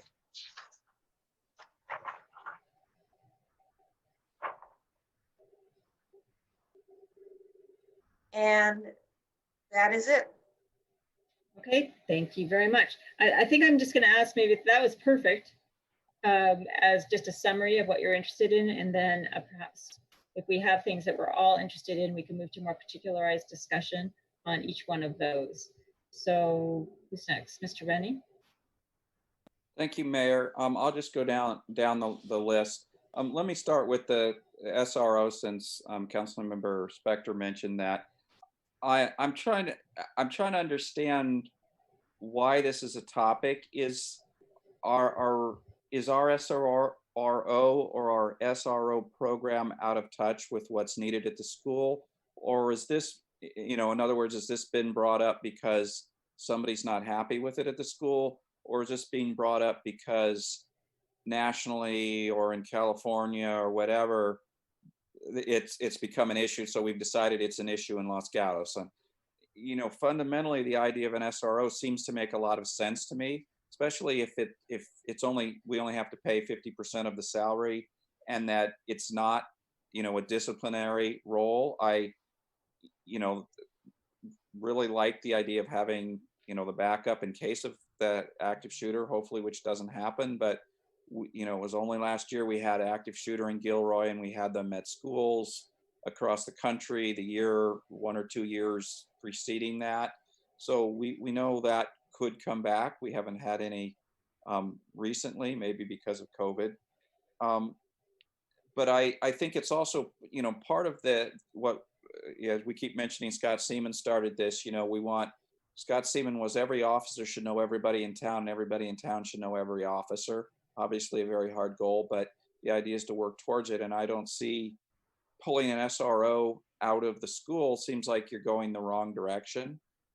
So, as Councilmember Spector said, look at modifying it, then there's this question in my mind, are we out of touch or not? So, check on that.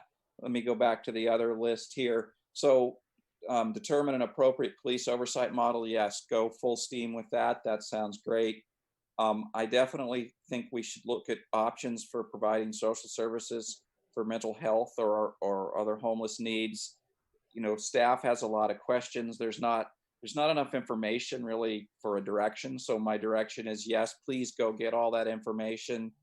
And also, part of that, we're trying to figure out what exactly is needed and how it can be provided. And the end result is, how much does it cost? I think that, the conversation started with, let's take money away from the police so we can fund mental health. Well, it makes sense that we definitely need more mental health.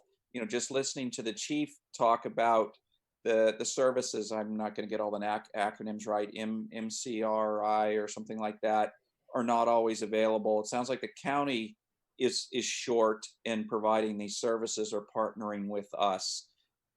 So I think it's important. So clearly there's a need to increase this. We contribute to partners like Cassie, which is very important on the campuses. And your desk item, we only gave $10,000. That's not really very much. I suspect we could be giving a lot more to that, and to other organizations like Next Door Solutions and so forth. So I would like to look for places to come up with more money. I would leave it up to staff to say where that might come from. I don't necessarily going to say it has to come from police. It seems like our police department runs very lean and mean. Maybe not mean. We shouldn't use that term, right? Lean, very lean anyway.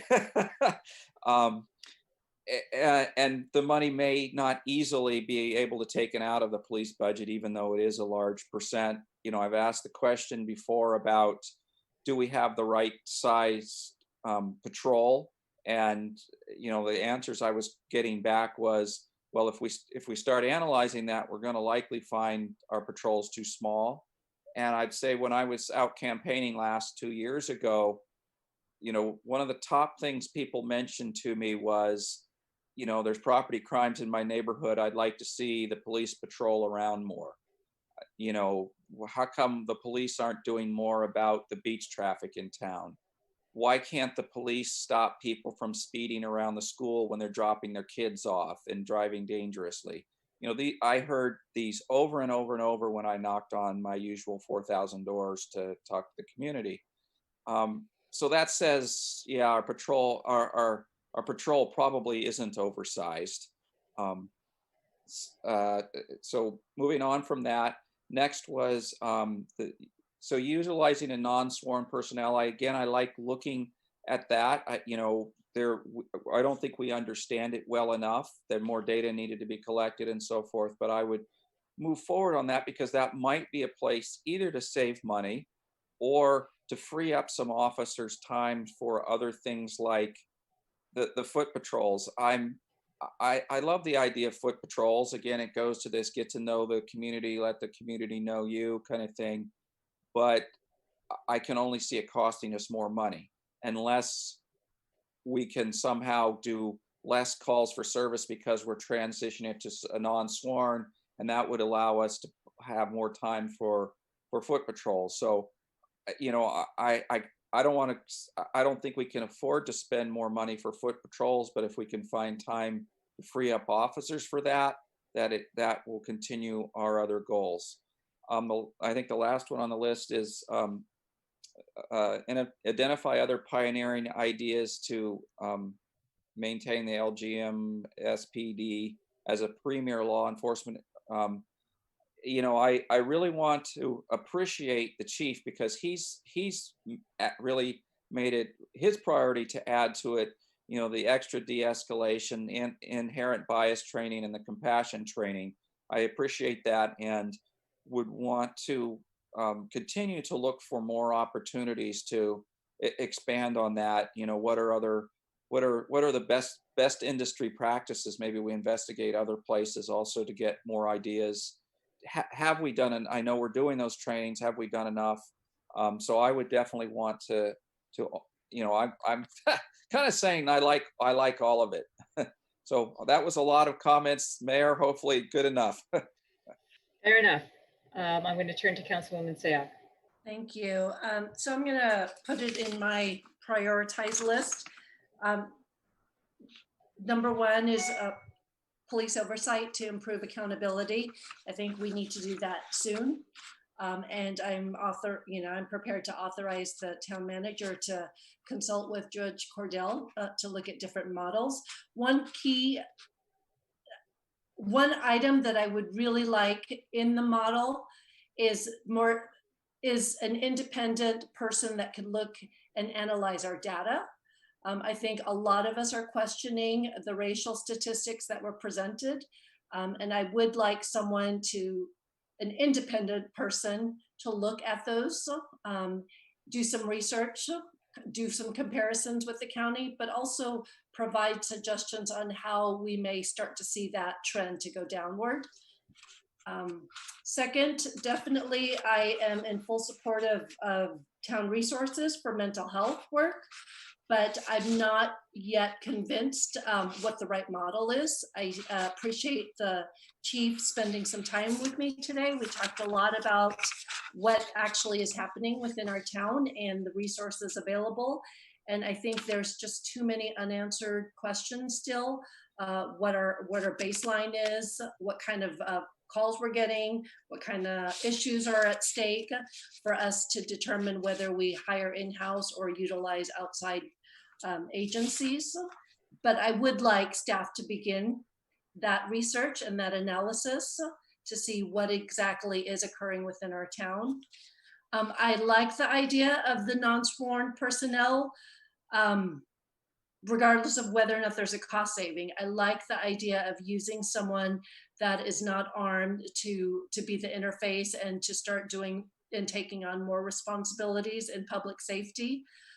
If you look at the statistics, it looks like there are many calls that can take place and have someone else, a CSO, respond to those. You know, I'm looking more at how we can de-escalate and improve perception versus cost savings. And I'm not, instead of foot patrols, one of the things I'd like is just utilizing our own staff to do just more outreach. One of the things we heard at the workshop was that when our community knows our police officers and our police officers know our community, the relationship is positive. But when there's that unknown factor is when tension starts to rise and maybe some racial profiling. So instead of putting money towards foot patrols, I'd rather have our officers and our staff at more events. So I know, I think it's called the National Watch. I know there's different ways to utilize existing groups, and I'd like to utilize that mechanism more for our town to better see and meet our officers. So, and the last one, pioneering ideas. I think that's always something that we're striving for, regardless of if it's our police department or any other department. I think we should always look to how we can be better versus falling on what the minimum requirements are for this town, for the state. And I would challenge all of our department heads, including our chief, to look at how we could always surpass what the minimum requirements are. Thank you, Councilwoman Sayak. I'm going to make some brief comments and then I'm going to try something. And if it works, great. If it doesn't, then we'll move on to the next idea. I agree that oversight, and when I say oversight, I am going to define that as a third party other than the police department investigating complaints regarding the police department. I don't know what the proper model is, but I think that Judge Cordell has already given us some really good ideas and she's willing to help us on this. And so I would kind of look to her. I mentioned the SRO because I see that as a way to have a non-sworn officer or a mental health or social services component in something that we already use for budgeting. So I agree with the Vice Mayor that it's not time for us to jettison that, but it's perhaps time for us to look at that and see if that is the right model. When I heard Councilwoman Sayak talk about an independent evaluation of data analysis and Councilman Rennie talk about transparency, I kind of think of those as the same thing. So I'm looking at transparency and accountability through what we present to the public in a very transparent way about who we're arresting, what calls we're responding to, what citations get issued, what gets prosecuted, no matter how, I don't know how deep we want to go, but to me, those are transparent.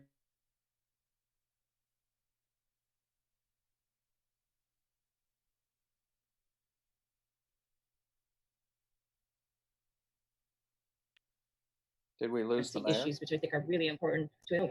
Did I fall out? Can you hear me? A little bit, you did, yes. Okay, can you hear me now? Yes, okay. I'm very much a fan of using non-sworn officers. At the September 8th meeting, we heard about calls for barking dogs or people relieving themselves in yards, or as Mr. McGregor Scholes said, perhaps a homeless person who is experiencing some difficulties somewhere. And we also heard about the incident in Bachman Park with a homeless person who may have well have been needed in need of social services, but may need something else depending on expertise. We don't know that particularly, but there's lots of calls that we can vet out and then determine if they need to get stepped up to the next level. So I would really, really, really like to use non-sworn personnel when possible to deal with calls that aren't involving some actual real live criminal activity. I'm a fan of the Foot Patrol. I realize that that's expensive, but I'm also a fan of creativity. So I'd like to see how that could get worked into a shift, because I think cars can be threatening. They can be anonymous. And if you just cruise around in a cop car, you really don't have any relationship except to maybe slam on your brakes because you're going too fast or duck your head or something. So, you know, I'd like to explore ways to get police out of their cars, whatever that might be. And then finally, with respect to the next idea, I view this discussion as a discussion of policing.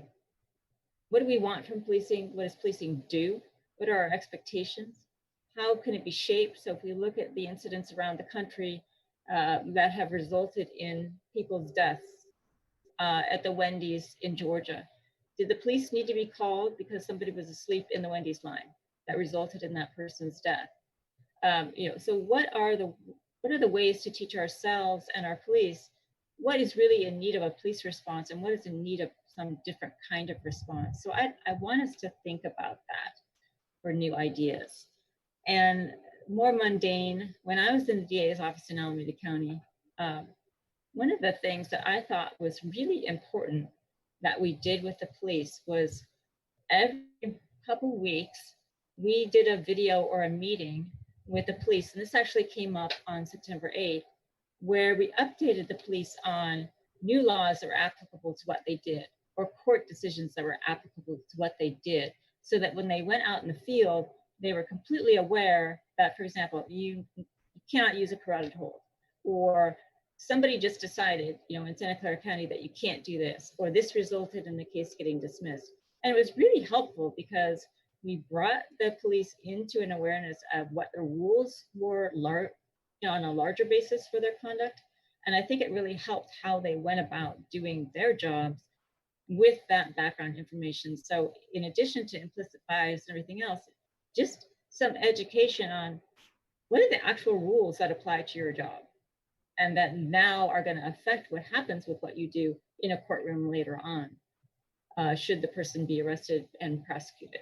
So that's sort of my big idea, my mundane idea. But given that, so here's what I said I was going to try and see how it works and whether the council wants to go with it. I was going to just go ahead and make a motion on each thing where I heard what I believe to be consensus. So my first motion would be that we ask staff to pursue a model for oversight, meaning independent review of complaints against our police department, and that we authorize the town manager to work with Judge Cordell or whoever may be appropriate to bring us back ideas on that.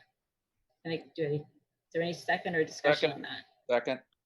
Okay, seconded by Mr. Rennie. Any discussion on that? Seeing none.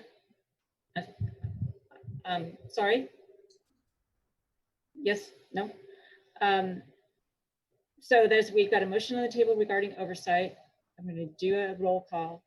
Councilman Rennie? Yes. Councilwoman Sale? Yes. Vice Mayor Spector? Yes. And the mayor votes yes.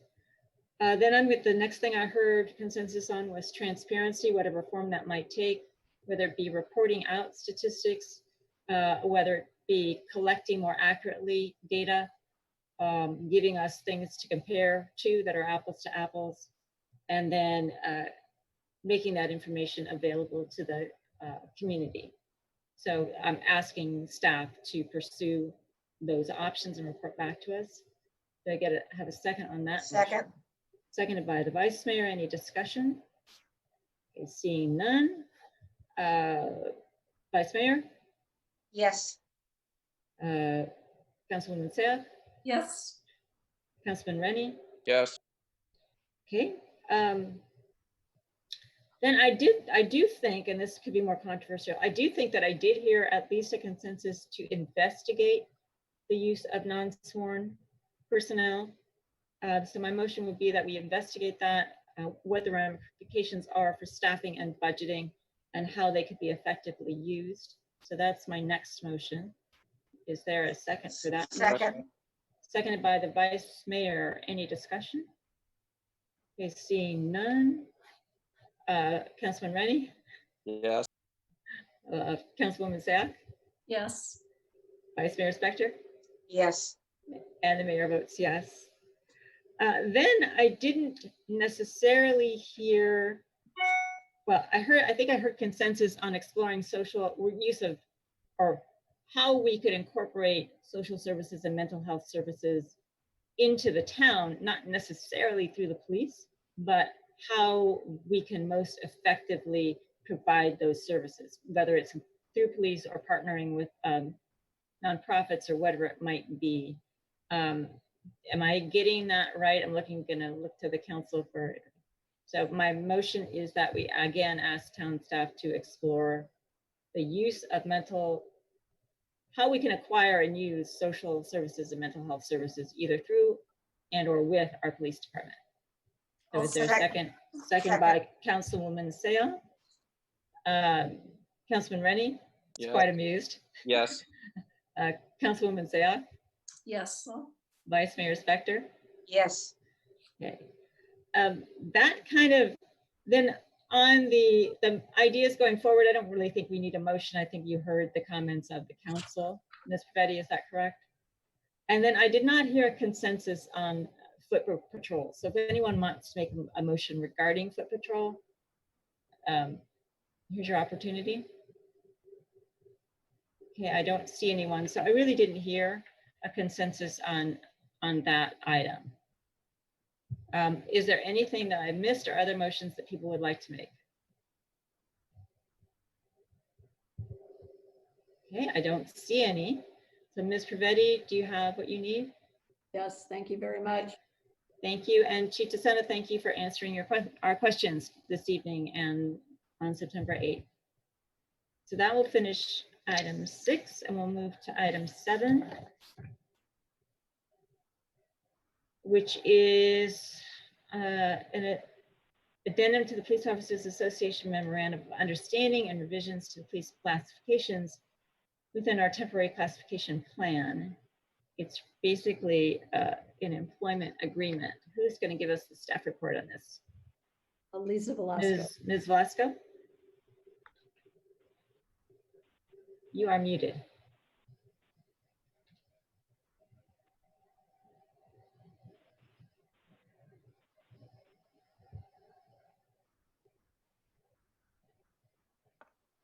I'm sorry about that. Got it. Okay. Good evening, Lisa Velasco, Human Resources Director. For your consideration tonight is a recommendation to approve an addendum to the Police Officers Association's Memorandum of Understanding related to reopener language to negotiate salary in the 3rd year of the agreement. Representatives of the town have met and conferred in good faith with POA within the parameters authorized by the town council and reached a tentative agreement to provide a 1% across the board increase effective in October, plus a one-time non-PERSable lump sum bonus amount equivalent to 2% of annual salary prior to the 1% increase. Staff is also recommending the same increase to the 2 temporary police classifications to continue the past practice of matching the current POA police officer top step rate of pay. The anticipated fiscal impact for all of the recommended salary adjustments in fiscal year 2021 is $169,605 and reduced to $82,448 for subsequent fiscal years. This concludes my report and I'm available to answer questions. Donna Williamson, partner with the labor law firm of Liebert Cassidy Whitmore, is also available for questions. Thank you, Ms. Velasco. Are there any questions? Okay, actually, I have a question that can be answered by either you, Ms. Velasco, Ms. Perfetti, or our lawyer. If the council approves this evening, it's basically following through on our promise that we made prior to COVID or prior to our police discussion. And my question is, if we are to approve this, addendum, does it affect in any way the discussion that we just had regarding any kind of reforms, budgeting, or changes to our police department? I will start and then let the other staff members add on. Thank you for the question. I think this is an independent labor issue where we bargained in good faith, consistent with the contract. And so we are bringing a package for you for your consideration tonight. So that way, you know, and it does align with what we've done with other unions within our organization. We are committed to reform and committed to the ideas that we just discussed and the 4 motions that just carried unanimously by this council. And I think, you know, our staff have that same spirit of innovation. So having a little bit of a COLA to demonstrate the value of our staff, I think will help us as we continue to innovate and look at new ideas and new expectations for our officers. Thank you, Ms. Pavetti. Any other questions? Okay, do I have anyone that wants to speak as a member of the public on this matter? If so, you can raise your hand electronically, your little electronic blue hand. All right, seeing no one, I'm going to close the public portion of the meeting and look to the council for discussion, further questions, or a motion. Councilwoman Sayoc.